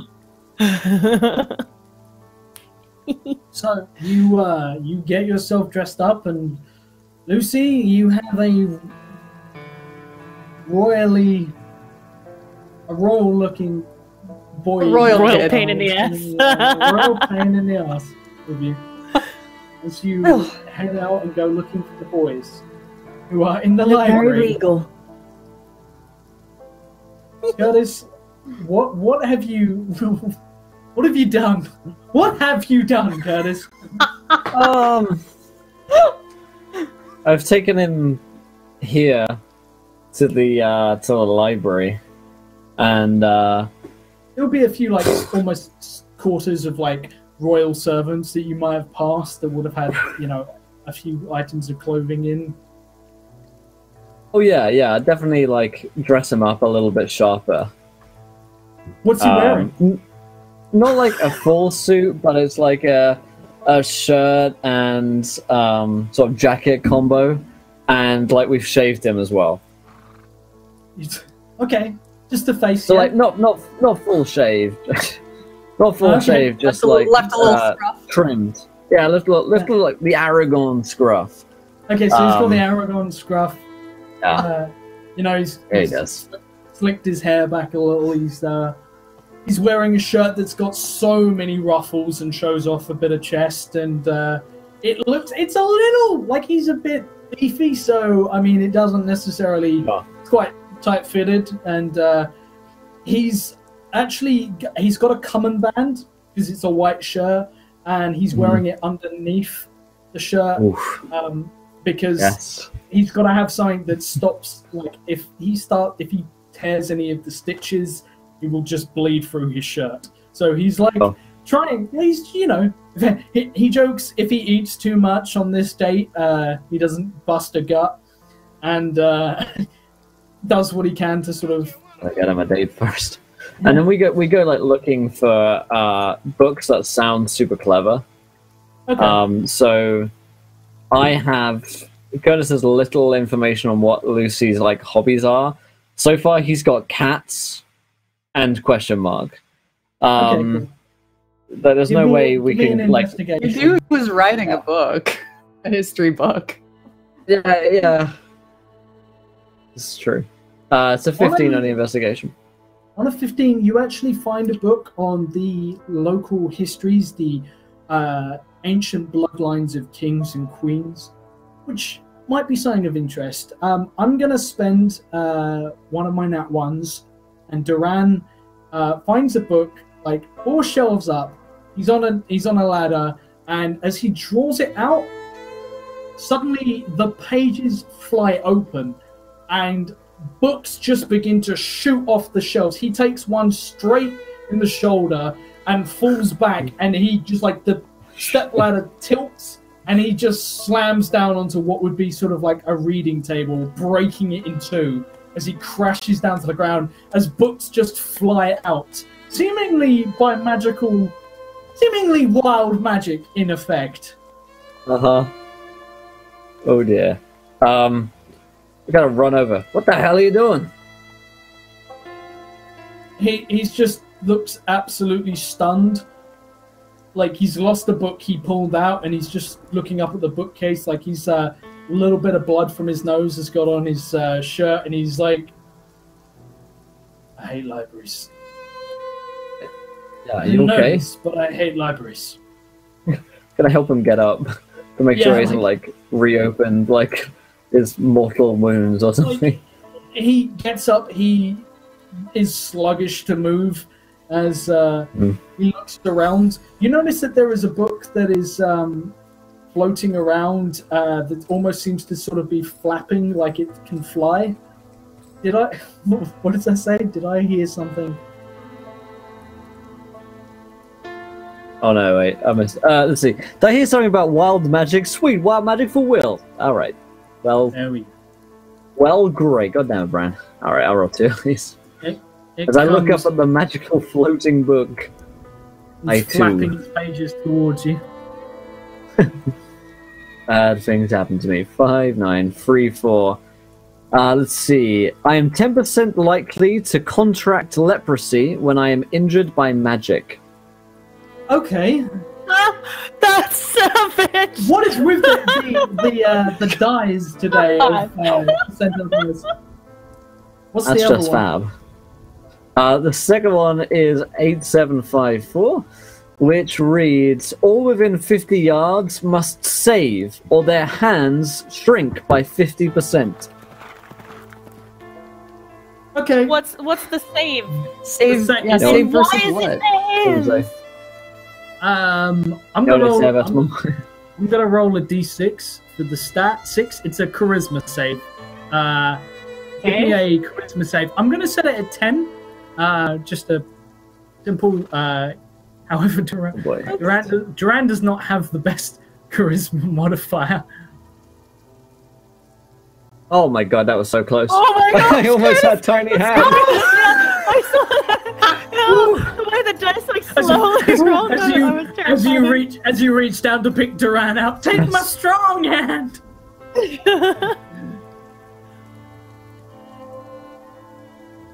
Oh goodness. Duran saves on a 10. No modifier. I was heckin' worried because I have a negative charisma modifier, y'all. That could have been interesting. Yep. Okay. As you give me your D100 right now. We'll see if leprosy is on the cards for you, buddy. How many? It's 5%. Fuck, it's only 5%. Not 10% because that was. That's 10%. You are like just. Oh my god. Yeah. I won't have tiny hands and leprosy. That's On top of everything else. Oh wow, magic surges have been insane today. Why didn't we become gods? Oh god. So you pick Duran up. Duran winces in pain as this book flaps past you, and he like, she'd probably like that. Yeah, she'd like that one. It's magic and stuff. He looks up. It's like 15 feet in the air and just lazily flapping around. He looks at you, looks at the ladder. All right, I'll go get it. Only because I'm a hopeless romantic. I love happy endings. He will have quite a few of them at a time. He brings the ladder over and like steadies it. Give me an acrobatics check as you try and snare this book out of the air. Prepare for my immediate death. It's a 12. On a 12, you lunge for it and miss and manage to hold on to the edge. And he sort of shuffles you a little closer. Give me another one. Let's see. I want this to go terribly wrong. Well, wow. So strong on 12. You guys, it's one up from your holding strong on 11. You're improving by increments of 1. Ladies, you hear this cacophony, this crash, and you guys come in to see Duran holding the bottom of a ladder, and Curtis swiping at a book that's just flapping around like a bird, not able to. Is everything all right? What are you doing in my castle? Curtis, Curtis, give me a dex save. I see the friends, yeah, and of course, like, I break my bag.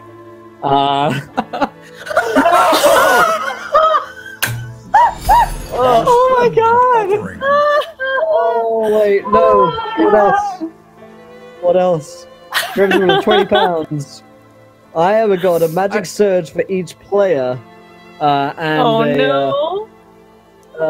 thank you. Wild magic roulettes for the GM. Oh man. Okay. Woo. Okay, I'm gonna roll D3. Thank you. I think. Thanks, maybe. Okay, so you guys see as Duran turns round and just lets go of the ladder, like goes to salute, then looks at Sarah and is confused as to who she is, and behind him the ladder just tips and you see Curtis turn and just like, oh shit! No! And the edge of the ladder catches the desk and just flips up, and Curtis goes smashing down. You see him almost bounce up to desk level as he lands in a heap of books. Like, you are just covered in books. Take a D6. Take 6 damage, 6 bludgeoning damage as you smash yourself into the floor. And what are you doing? Curtis, are you alright? What is going on in here? Where's our prince there? Oh, that's not the prince. Oh right, I went to the royal chamber. Well, I'm the prince. I've met. Performance? Yeah, give me a performance check to play Curtis. I'm allowed to be Duran has literally so met the prince, and something you may not That's know. a 20. Give me an insight the check, prince. Curtis. Damn. So is the Well- real prince like a little shit? Because What color hair? Oh, some bullshit. What color hair does Sarah have? She has red hair. So. Yeah, the prince is blonde, so he's just like, I've met Wait a the minute. prince. He's just like, Like, Sarah! I go and I hide behind Lucie and I'm just like, what? With all due respect, it doesn't look like she's the only one who was playing dress up. What are you two doing all this time? Duran suddenly is very self-conscious, like, this was a mistake. Like, Well, you've been As, practicing with your disguise kits. I can teach you how to That's do it better. That's exactly what we've been doing. so what are Right, the well, magic circles? Okay. Anytime I'm angry, the temperature rises by 10 degrees. Oh my god, we're going to. It's going to be like a A solar temper flare. tantrum, angry child. Yeah. Oh, I'm like the little baby from The Incredibles. You go from calm to angry, looking like 7 reverse years Hulk. old, and Reverse raising Hulk, the I get temperature. smaller. she's just an anger emote. So I got Baby raging. Okay. target is wielding a weapon. They suffer severe frostbite. Okay. Nice. Lucie, I rolled you for your wild magic surge, the extra one, so it's on you for another one, I'm afraid. Okay, Nice. sweet. My Lucie. Don't my be one is afraid. that the next permanent spell cast by Curtis functions only intermittently. Well, Okay, I'm going to gonna stop. say- Not going to cast any spells. I'm Yeah, gonna say better not. for the party, the next spell cast Cool. that it should permanently affect. Oh god. Oh, she got a 48. Oh no! Oh What is- my god. So What? brief spellcast appears astonishingly ugly for 1d4 turns. Spoilers, guys. Lucy's a hag. Oh well. I love this game. I love Oh man. this game. Very Oh, awkwardly, alright. Duran's points up at where the book is circling. He says, "We were looking for books and." Okay, so you're You right. found an enchanted book. All I right, think so. and that's did what you- you were trying to catch. Yeah. We found clothing, as you can see, princes and a woman's. No antechamber, Oh. though. I like pick myself off the ground, You pick yourself and up. I've got, like- you just- and I've got like Sarah in a headlock now. Like I imagine I'm just gonna call her. What? And, You can't catch There's an me. au- I'm there's quite a- there's an- dexterous. There's an There's awkward no way. conversation going on between Lucie and Duran, and there's Benny Hill Curtis going on is around them. That's I'm Curtis. I'm fucking bonus action dashing to fucking get her. Yeah, you know what? Fuck you. Try and catch me. It'll never happen. It'll never happen. Give me acrobatics checks, both of you, as there is plenty of stuff to jump over and. Oh, it's a tie! That So, he- what the heck? Curtis just keeps you keep brushing against her shoulder. She rolls away. Sarah, you are having to run flat out. He is fast and he is angry. He's just oh shit. Come back here! Right now! Yeah. Eventually, it comes to some kind of conclusion. And, You guys are either side of the desk. I'm gonna get you. I'm gonna fucking get you. Every time you jump over, she runs round. exactly. Yeah. Lucy's gonna go find a chair and just sit down. I'll say to Lucy, yeah, Duran saw that book and thought it might be something that you would like. Is that right, Duran? Yeah. Insight, please. Looks very good. Yeah. Yeah. That's a 21.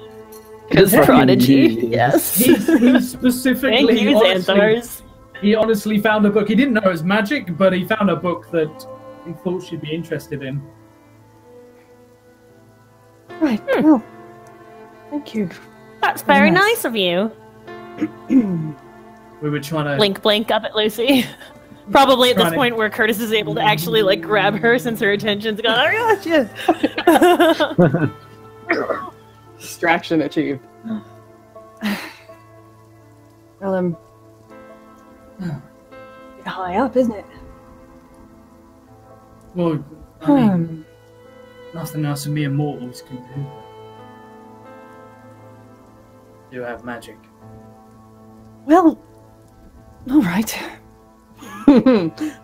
She will cast Mage Hand. And let's roll that d4. Okay. For a while. As you cast, I'm gonna let you pick how you look horrifying. And Well, I mean, she has traces and scars of like weird necromancy, so I guess she probably just goes like zombie mode. It's a D4, Looks like not a she D6. You're at least that lucky. Oh, sorry. Thank God. I grabbed the wrong one. I know, I'm just trying to help you here. Thank you. as you cast it, there's like Yeah. a flat, and like it seems to darken around you, like as if the light is drawn into you, and you like become very gaunt, almost like in Pirates of the Caribbean when the moon comes out in the first one, that kind of like horrible moment for a second. And Duran looks at Curtis and is like, abort, abort, abort, pull me out, wingman, I'm going down. Mayday. She'll use Mage Hand to grab the book. What? What's the matter? You look. Lovely. I just. What? What is happening in your face? She has no. So what is wrong? I took out the pocket mirror I stole from the room earlier, and I'm just like Beauty and the Beast style. Like, look at yourself. As you pull it up, it's just in time for you to look completely normal again. So you just see Sarah go, "What is wrong with your face?" Hold a mirror and it's your face. What? No. Is this some kind of terrible joke? No! Yes. You ought to know by now that you do weird, freaky things with magic. Your face was like this, and she like mushes her face together to like make some sort of interpretation. And now it went back to normal. It was like the my grossest face. thing I've ever seen. Oh. Well. All That right. was so cool. Can you do it again? Can I do it? Cast a spell. Right? She'll cast dancing lights. Holy I know the mirror shit. your face is Duran like clutches his chest and leans against the desk like, holy fuck. Okay. I'm gonna, at this awkward moment, I'm gonna say, as Sarah's doing her thing, I'm like, Sarah, there was something really cool over here, and I want to like really obviously wink at Sarah. We should leave them alone. Oh yeah. Okay. That was We weird. like scurry off. Yeah, bye. Duran Oh no, comes you didn't over. catch me this time, Curtis. I bonus action dash away. As they vanish into like, bookshelves, like it's not a massive library, but they find a hiding space, probably like peeking through gaps in like the shelves. Yeah, I was just gonna say push a book through so it goes. And There's like, a loud clatter of a book and like giggling from behind a shelf. Duran comes over to you. Oh, Lucie, I'm all puts her in, hand dude. on- Oh wait, why is that an advantage? That was not supposed to. Oh, because I have my armor on. Fuck, I'm not very sneaky. Duran. But you're in a puts his disguise, hand- aren't you? Yeah, she's trying to sneak. Not Mm. the disguise is rumbled, but he puts his hands on your shoulders and... Someone else might think I'm the prince, but yeah. Are you okay? I'm not sure how that happened. But it doesn't seem to be doing anything. Side effect from... And he, like, without thinking, like, he places 2 fingers on your chest where sort of you were struck just above. So he's not, like, full on, but then, like, he... Poke. Awkwardly, yeah, but, like, awkwardly... He doesn't, like, jab you, but awkwardly he, like, removes his hand, like, maybe now is not the time to be touching you. And says, don't worry. All right. Could be.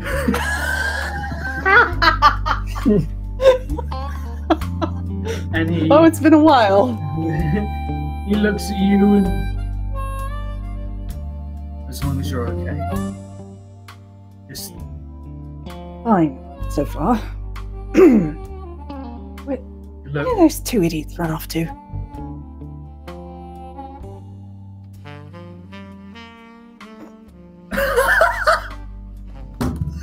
that is the smoothest fact. He looks at you and he says, Hi. you look, well, whatever it is, it's past.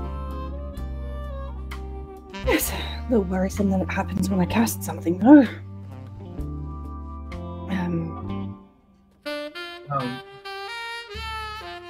So, the book. Since she went to all the trouble to grab this book, she's gonna look at what the heck it is. It's a book of essentially, not sleight of hand magic, but it's simple prestidigitation and tricks. Nothing really that you probably don't already know, but you might be able to find 1 or 2 things in there. Okay. Basic wizard cantrips. Duran is just awkwardly glancing between you and the book, sort of trying to make it look like he's reading over your shoulder, but you catch him sort of glancing at you a little awkwardly. Okay. Thank you. I'll keep this. And why don't we finish our business here? Yeah, we should get back to business. And the 2 of you could come out of hiding, I think.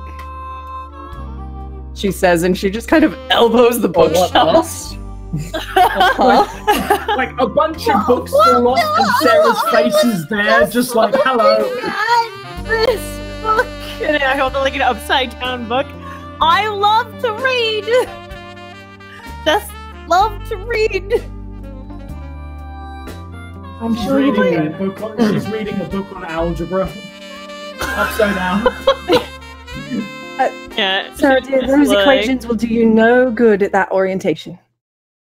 Sarah, you found a book of a ancient and horrible language. But it's okay. An ancient eldritch language. Even if you were to read the whole book, you'd never use it. Not once in your entire life would it be relevant.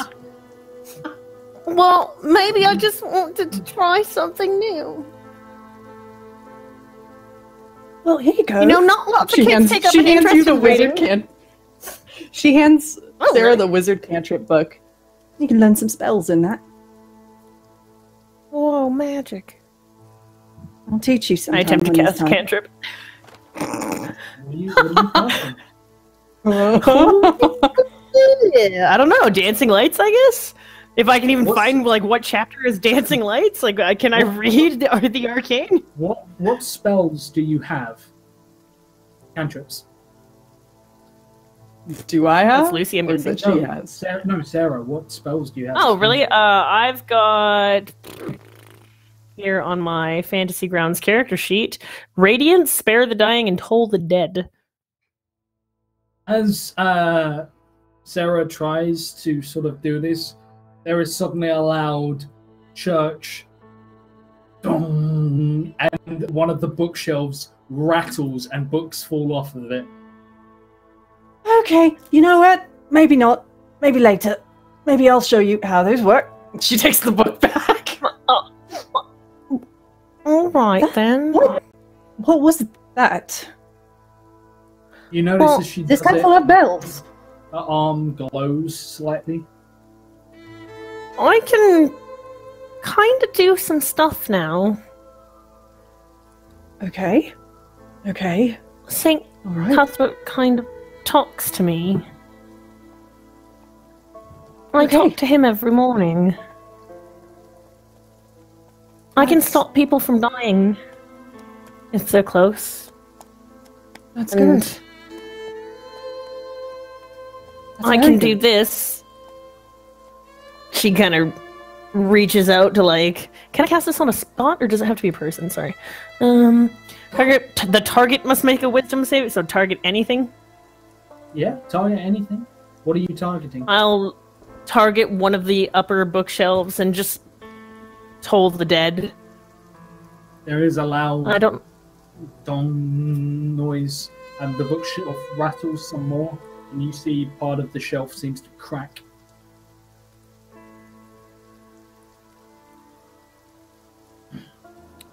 I kind of look at Lucy. All right, that's All right.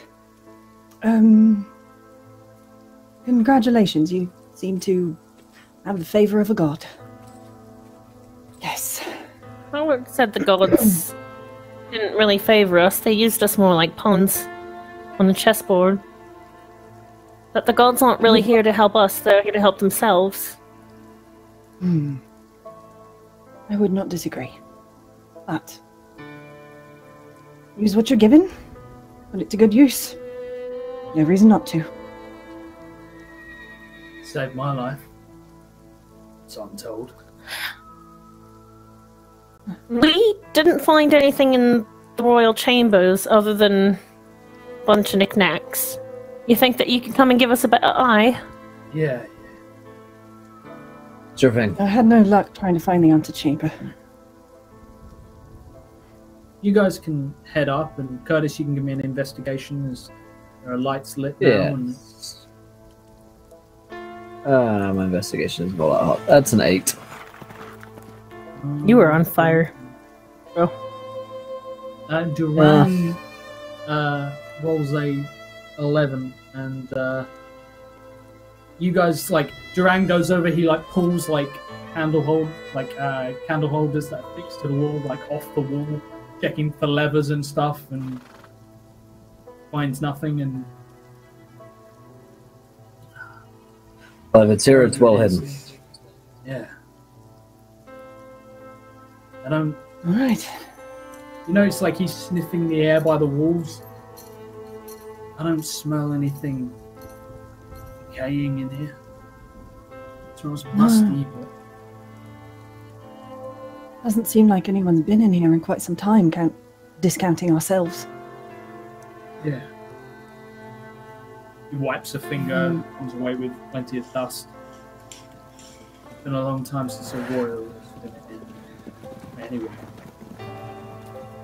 There was that woman that was apparently here visiting regularly. Did you hear about that? I remember that. Never got a Suppose name she though. was here visiting.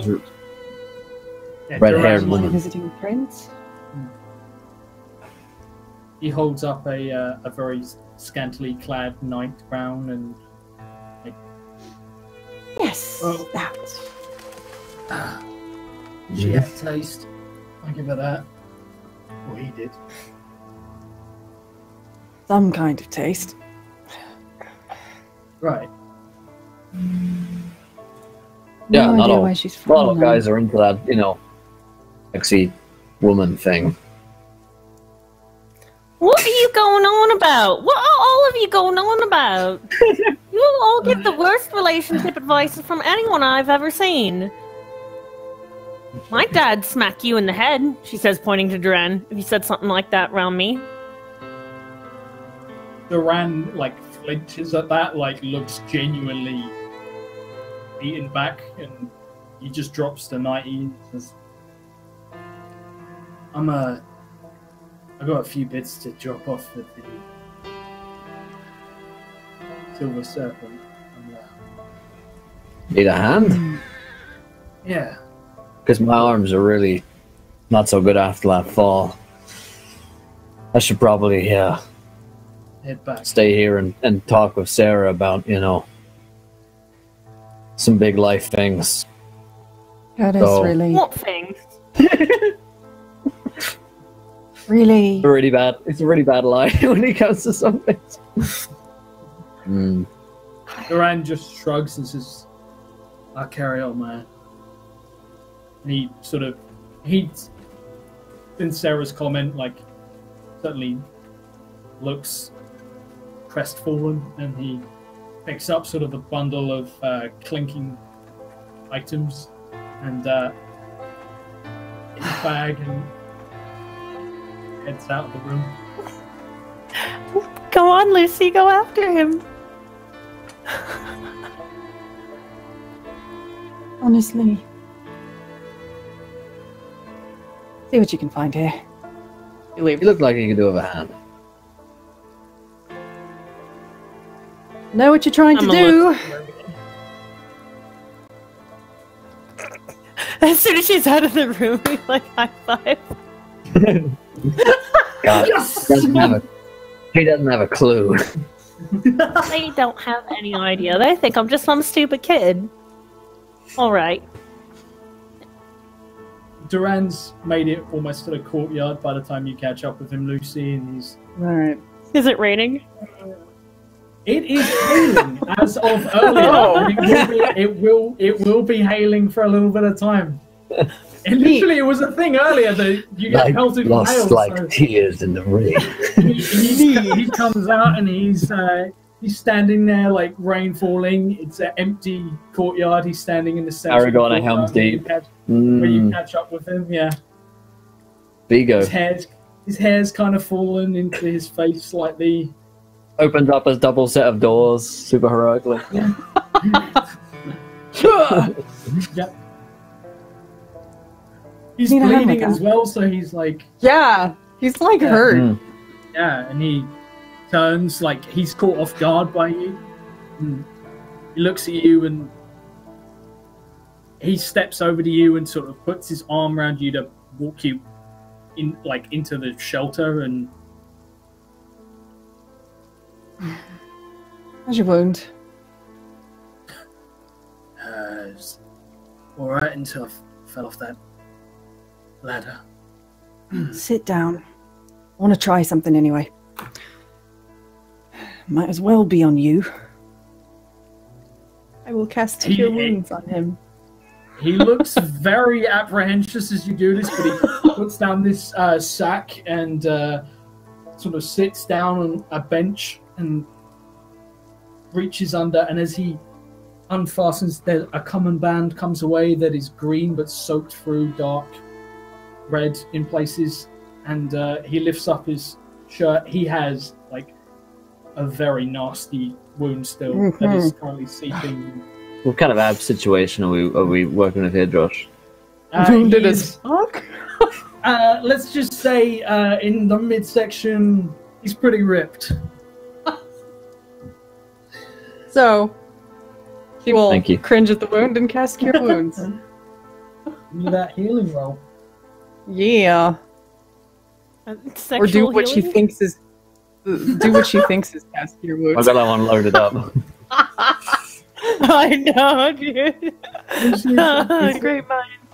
It's the first time you have done it, but you feel like energy rushing through your fingers, and it feels natural. And there's a slight green glow that comes from your veins as it reaches down to your fingertips and seems to pool out across his skin. And as you like wipe the blood ever so slightly, you notice that fresh blood doesn't come to the surface and replace it. It's still, I mean, it's going to take him. He's some got a time ways to go. Yeah, but Yeah. you stop him from bleeding, and he looks down and Glad that worked. Wasn't sure if it would. Feeling better? Also, Yeah. she's probably ugly. Yeah. Oh, so she's probably ugly. She looks up all doe-eyed after like, having healed him. And it's like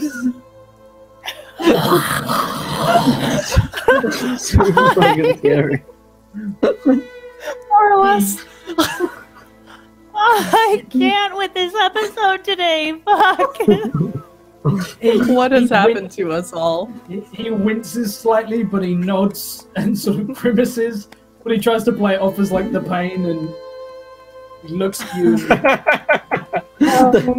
pain of his open wound is similar to looking upon Lucie in this moment. Honey, did it happen again? He nods. He nods slightly and yeah. Come here, give me your hands. What? And he takes a silk handkerchief, which is definitely not his. It's got royal, a royal sort of lettering stitched into it, and he immediately soils it by wiping some of the blood and trying to clean your hands as best he can. Every instinct in me says, sorry, blacksmith's hands. I know they're rough. Sure. These big old hands. He splays his hand across yours, just like Tiny. Tiniest of hands. oh my! Yeah, you He could got cursed earlier, and he was just like these tiny hands. It's like, say anything you like. That he wipes your hands like clean, and like like he takes a second to hold a handkerchief under the water that's falling, and he takes the edge and he runs it around your nails, cleaning out the blood that seems to. You get blood that. He's very experienced with cleaning his hands. Sure. And yeah, The most lubed. Oh no! No! It's such a weird thing to say that he's very experienced in cleaning his hands. Why would you make such a big thing about it? Because when you get blood over your hands, What does it look like? You watch. How can you visibly see someone is used to cleaning their hands? Oh my god. He's seen a lot of action with those hands. Well then. Oh my god. I cannot even. I have actual tears. It hurts. Laughing. Thank you. Let's get this stuff back, shall we? Yeah. He hands you his bag, which is a lot lighter than the whatever he's carrying. Sure. It sounds like metal. He begins heading off into the rain, but he pulls his cloak because he's not wearing his normal clothes, and drapes She it. just pulls over her you. hood up over her head. He drapes his winter coat over you, which has a hood, and it's heavy and will keep the rain off a bit more. And oh my god! And Oh my god, I get a wild magic surge and a magic bottle of lube. Why do I get the lube? you have a glass. What is a magical bottle of lube do? So what you have is It's super effective. I never had a big bottle of lube. He hasn't. you have a bottle, more like a vial of lubricant that was used to lube the wheels on the torture rack, and it's been given to you. It will act as a you get like shit in there, and it just. I've got a used bottle of Duran's torture lube, is what you're saying. Oh my god. It will act functionally. It will act as a single cast of the grease spell for you. Wow. Oh lord. Okay. And I have a Okay. wild magic surge, which I will. So, came at a great time, Maggie. Let's see. Wait, did I roll that? I think I did. 2, 4, 7, 2. I got lost in the lube a little bit there, as this As it's custom on March. professional Yours hazard. is pretty good, dude. Domestic You're posting in cat chat. reacts to me with astonishing ferocity. So you're No. So Ain't gonna it's lie. Lucy's cat is so sick of you trying to play matchmaker, he just does not fucking like you anymore. can only be my one. goodness. He's jealous. Oh, alas, Sir Richard. Lucy, as you walk out, like because it's raining and there was a sad moment, obviously, and because Duran is wearing a ruffled shirt, he takes on a slightly more rugged Darcy look as he's soaked through, like his shirt becomes Mr. Darcy. Mr. Darcy Coming out of the indeed. fountain. Oh, Yeah, goodness. Who am I? Oh my! And he sort of, he's strong and he marches through, slicking his hair back out of his face. Just The Strong March, is it? Okay. the strong march, oh yeah. He heads back to towards the tree, and when he gets to the foot of the tree, looks up. And you're gonna have to explain to us how you keep managing this one day. I wish I had an answer. I'm hoping it won't happen anymore now that I've She kind of taps the deer hide. sorted out this other magic. So, we go up, put stuff away. While they do whatever they're doing in there. Giving us time to ourselves. He winces, and I'm not putting him up to it. You know that. You know, I would expect you must be at least a little annoyed too. Let's bond over how much you hate us, yes. Curious. Hmm? I'm guessing you don't approve. I'm not Judging by particularly fond of matchmaking, no. I don't. Look, fuck's sake, look, I'm not good at this sort of stuff. Just say it. All you got to do is ask. Alright. Cards on the table. He puts the sack down next to him as he stands under the tree in the rain. Look, I know that I'm not exactly husband material, and I've certainly seen better days, and I have a litany of sins to my name, and you only know a fraction. The way I see it, shit we're getting mixed up in with an army on its way. But there's not a lot of time for happy moments. I'm not asking for anything.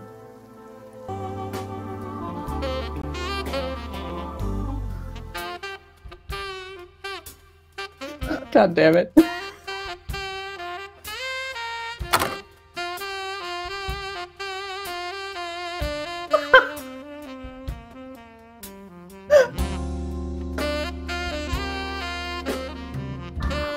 Jazz interlude.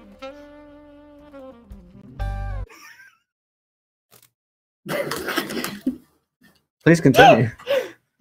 Oh god. Don't let us stop you. No, carry on. Don't do this. I don't interrupt this moment. Yeah. Yeah. Yeah. I am so It's glad super that I welcome. signed up for this show 2 years ago because I feel like everything has really been building to this moment. So this peak, yeah. This moment. You know, this has been a very long march. Mm. Mhm. There's that one off the checklist. He Somebody had to do it.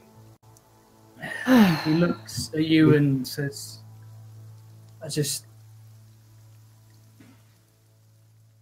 you're rather extraordinary. And never met anyone who stuff happens to with this frequency. That's fair. Well,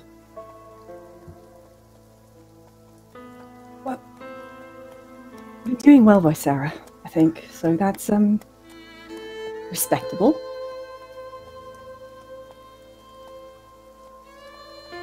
We all got off on the wrong foot. So maybe we'll try again, shall we? Yeah, I'd love that. All right. I think we'll do that. And whatever they want to do, ruffles really aren't your style. Just he reaches bear up. that in mind.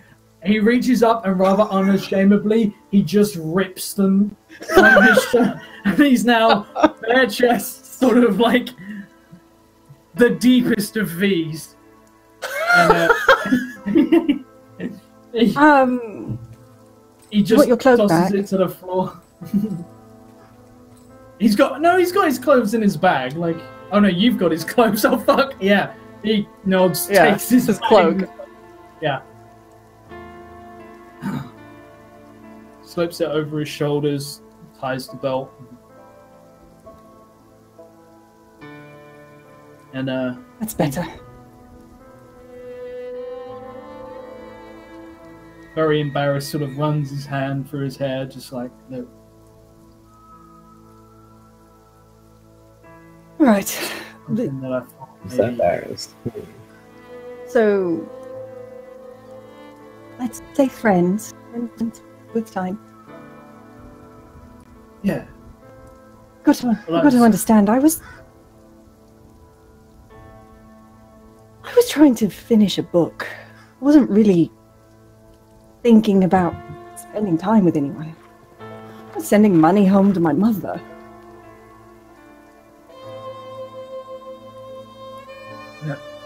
Lucie, I was just thinking that maybe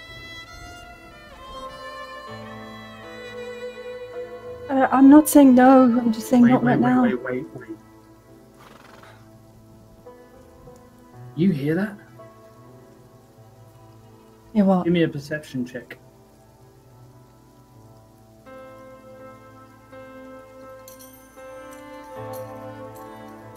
Guess not. He turns slowly and... Oh, shit. What is it?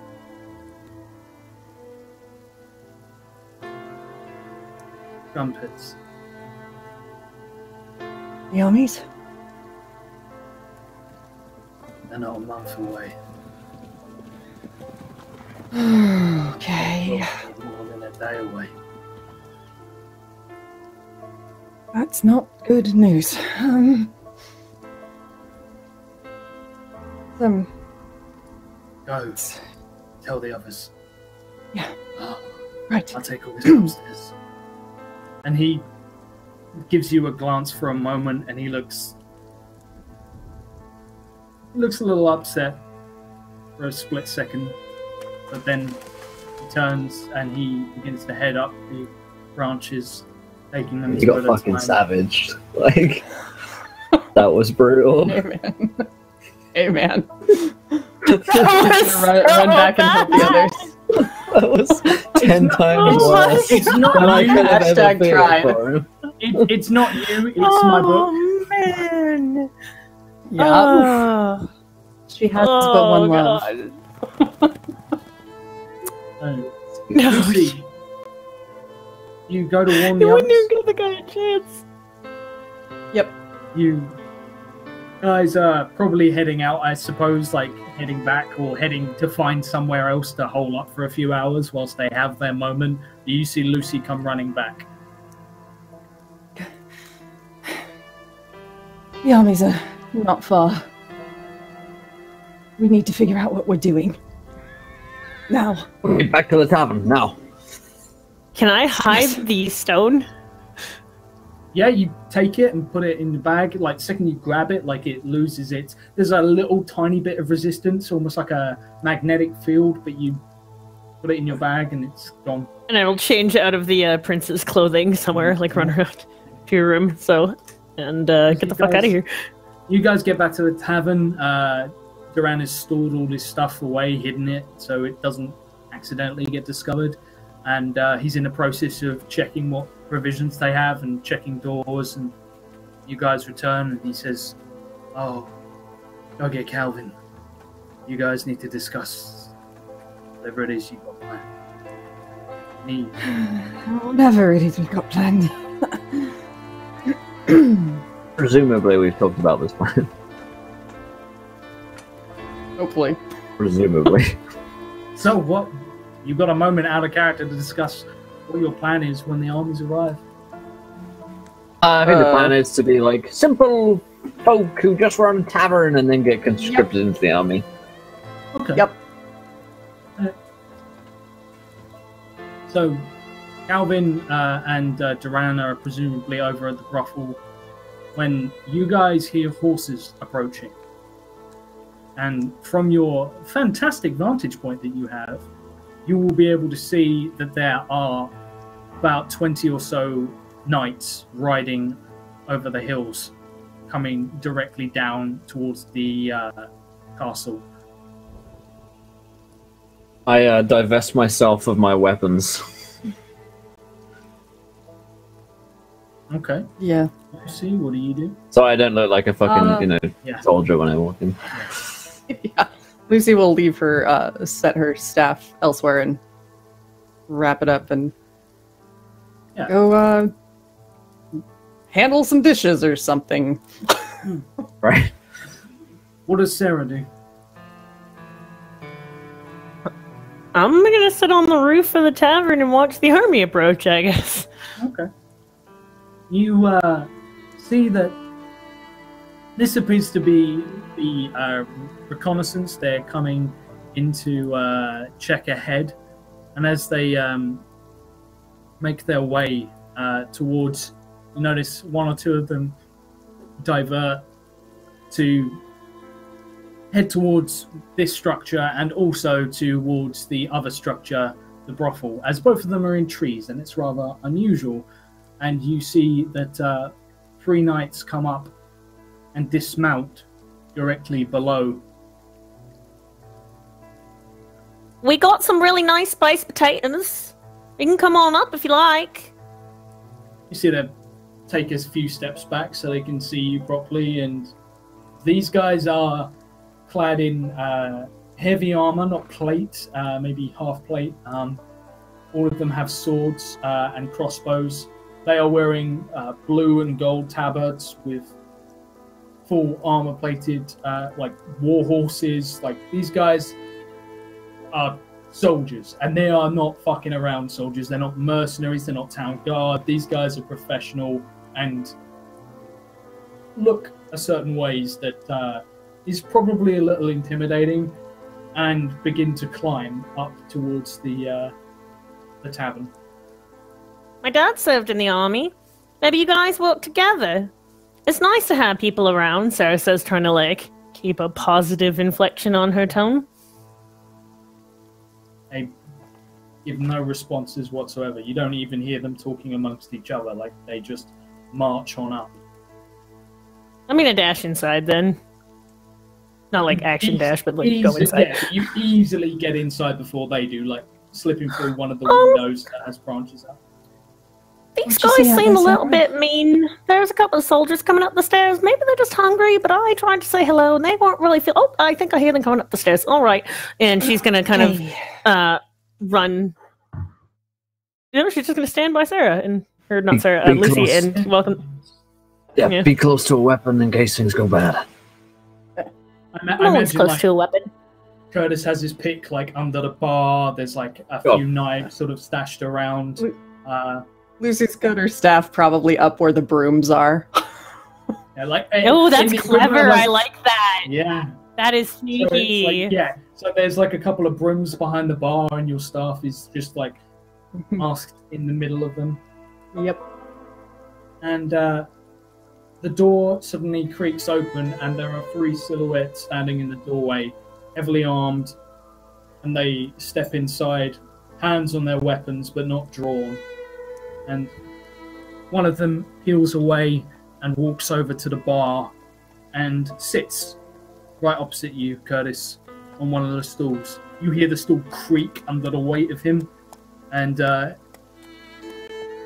he folds his arms. I say, Tavern? yes, sir. Is there a way that I can help you? Are you thirsty or hungry? I'm putting on an accent of someone from here. Yeah, a local accent, yeah. Local accent, yeah. He appraises everyone, sort of.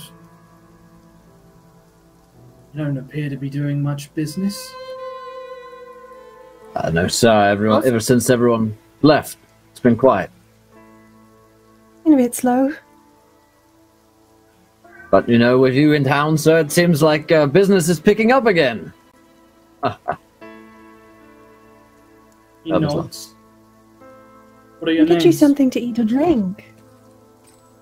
He turns to look at Lucie. Of course. We'll have Get right bread, on that. wine, something simple. Of course. I didn't catch Well, any of your okay. names. My name's Sarah. He nods.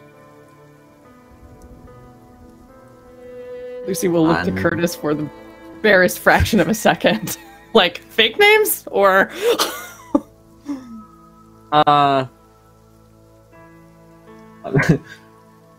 Is he Iago today? I live my best life, and I'm like, Iago, sir. Oh, God damn it. Oh god, of course it's Iago. He nods, Um, looks to Lucy. Lavinia. Lucy, give me a deception check. Sure, because I'm real good at those. La, la, la. Oh, this is fine. You know, Listen, haven't had a I one-all think campaign. I'll use my nat 20, one of those, just because Oh. I'm concerned. There it is. He looks at you, and he gives you a long study. Where are you from? Something wrong? Oh. It's you're from Breckendale, are you not? I recognize the countenance. It's like I came basically like huge sigil on like chest. Yeah. Like, yeah. I came from there once myself. It's been years, but you know the accent never really goes away. He nods and says, "You look familiar, Do I? like someone we're searching." Do I? Searching for, sir? No, I don't see why. Our Olivia here was. Is her name right? You'd be searching for her. Someone I've matching been her here for some time. description. A wizard. Oh, Wizard. mouse I've brown never. hair. Really? Never It's seen quite a wizard. common. No. He I holds thought out a magic hand, was forbidden. shakes his head, snaps his fingers, and one of his lackeys comes over and pulls out one of many scrolls, and he takes it and unfurls it on the bar, placing it for you to see plainly. We have orders if we find a specific wizard. She is to be brought before the king. Of course, sir. Of course. I tell you what, if anyone comes in that looks like her, then I will. I'll be the first to let you know, sir. He nods. Do you pin this somewhere? Or patrons? Sorry, say that again? Yes, of course. Will you pin this somewhere for patrons? Yeah, I'll put it up in my my tavern notice board because now I'm a quest giver. Yeah. No, Well, yeah. yeah. And he nods and he stands and he eyes Lucie again, and then he seems to linger on it for a moment, and then one of the men comes over and whispers something to him, and he nods and says, I think business will be picking up for you very soon, Yago. Excellent, sir, excellent. News? And I shall get right on the food, I think. Excuse me. She he books it. shakes he shakes his head and says, We'll be back tonight. Oh, Something all right. All right needs our then. attention. It'll be a party. He gives Sarah like a slightly forced smile and nods, and very quickly they turn sharply and march out again without. Can I So much is insight done. check him before he goes? Yeah, sure. What are you trying to ascertain? Is he coming back with like things to hurt us, or is he like? Cause he just kind of gave me like a knowing look as a kid, and I'm trying to like read inside of that. Yeah, Like, is give he me an bring the insight pain? Fuck. You don't. 16. On a 16, actually, that's not too bad. He's Prodigy. probably going to be back, and there's probably going to be a lot of fucking soldiers here. You have a tavern that has many rooms, great sight lines, it's near the castle. You're probably going to see quite a lot of. Exactly what we want. Cool. As they All march right, out, then. guys. Whether or not they're going to pay is like a totally different thing, right? yes, exactly. So, yeah, you They're going to be have- coming back with a lot of people. Yes, they are. Good, have good. a poster to hang. This poster offers a sum of gold. It offers 2,000 gold pieces for information that leads to the capture of Lucie. Oh no! It is not a. You look slightly different. You know, your appearance has changed. You're wearing your hair differently now, but Yeah. it is signed by order of the king and the king's high mage. The king's high mage's name is Julian Shaw. Excuse me, I'll be right back. She goes and walks into the kitchen, and you hear retching. What do I know about Julian Shore? Have I ever heard the name Give me a before? Give me a history check. Please. That's 4. You know nothing of Julian Nothing. Who the hell is this Julian Shaw You're guy? John Snow. Jon Snow. 18. On an 18, you know something interesting. Reckendale doesn't have a high mage. Reckendale doesn't need a high mage. It has the Mages Academy, where it does train Sure. mages, but they are generally meant for the military. They're practical. They are war mages, and every spell that is taught is, prestidigitation is not made for fancy lights or anything like that. It is specifically made for cleaning wounds, keeping armor in check, blowing open doors for sight lines, or closing Practical doors. shit. Everything has a, thaumaturgy is used to address large bodies of troops. Like there's no fancy frilly dancing lights or anything like that. If it's not practical, it's not taught. But they don't have a high mage, and they certainly have never had a high mage before. It does have what appears to be a royal seal attached to it. Us. When she's like gone away, I'll say, "Hey, Lucie, you know anything about this? You okay in there?" She'll come back out after a moment, looking a little paler than usual. You know who this guy is? Julian. That's my brother. That's my brother. What? You mean the done? evilly Yes. Well, then we have to run. He's not gonna get you. Oh, it's bad. I don't know what. Let's he's go. done. He's taken But over you said that he everything. tried to kill you once. Yes, that's this. She'll gesture to that white streak that she usually kind of tries to move most of her normal colored hair over. We have to get you away then. I can't imagine. I only think he'd want us to kill me. But, that doesn't change the See. fact that he's involved in this, behind this, probably. His hand is all over this.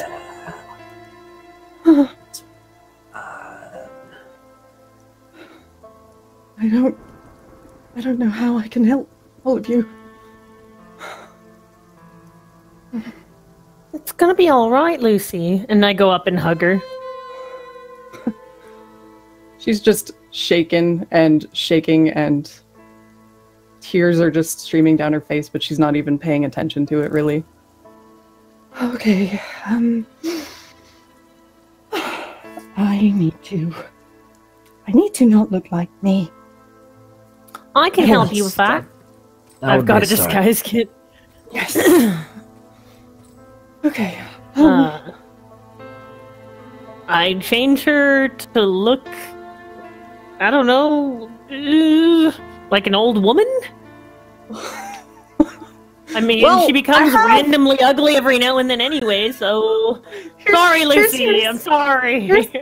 Here's the weird thing. I do have alter self, but I don't know what happens now if I turn ugly after I cast magic.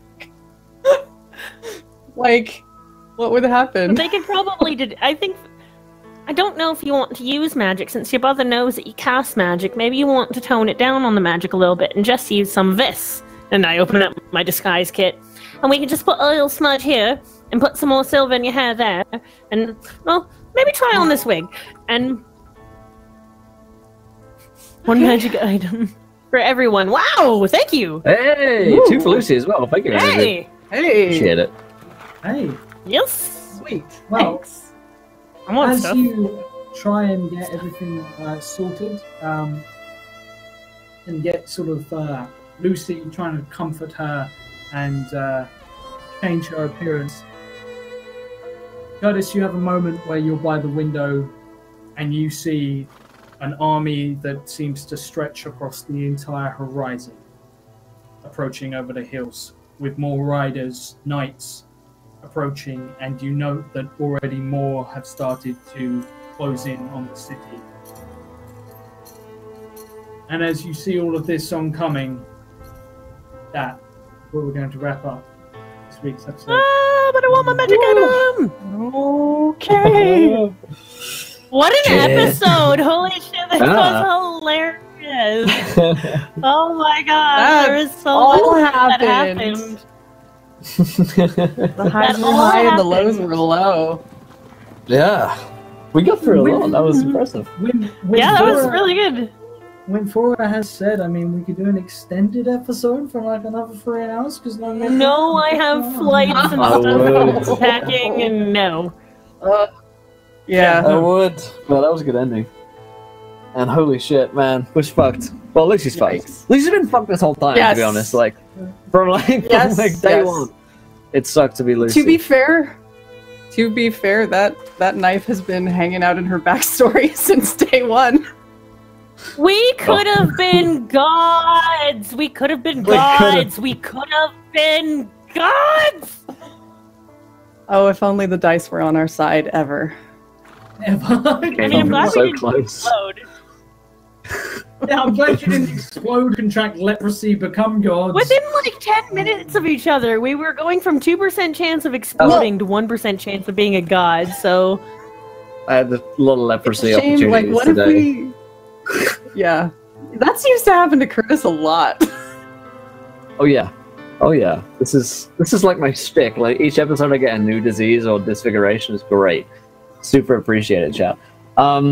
But yeah, that's what we're going to into tonight's episode. We don't have the World Tree Burns tonight because people are off to Gen Con, but we're back next week with more World Tree Burns and, of course, more Long March. Tomorrow is when you'll see us next for Call of Cthulhu Doors to Darkness at 1 p.m. Eastern, getting close to our finale for that. And then we are headed into our Warhammer game.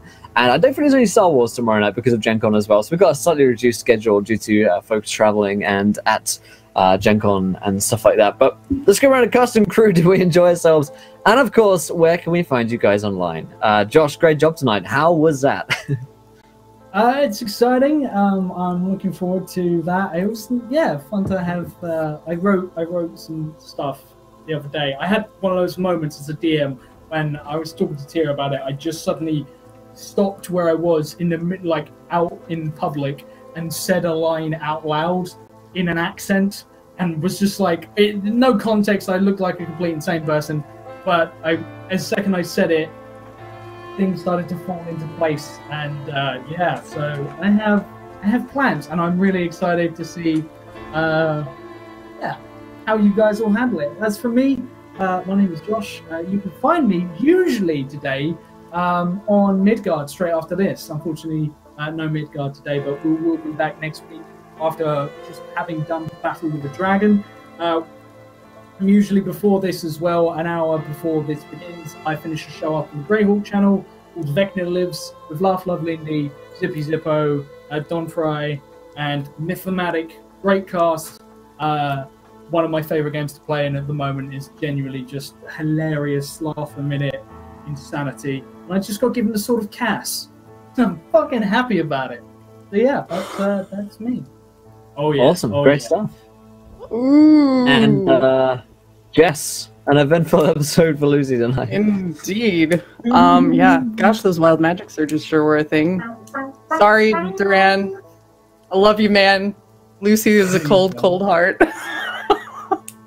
It was really fun. Let's just be friends. Shot down. Yeah, interesting, fun. And if Lucie survives this entire game, I will be thoroughly surprised. I'm a little cup of Joe out there on the internets, on Twitter and Tweet. Atticus's channel for a one-shot in Dark Sun run by Kiena. Awesome, cool. And last but not least, Laurelania.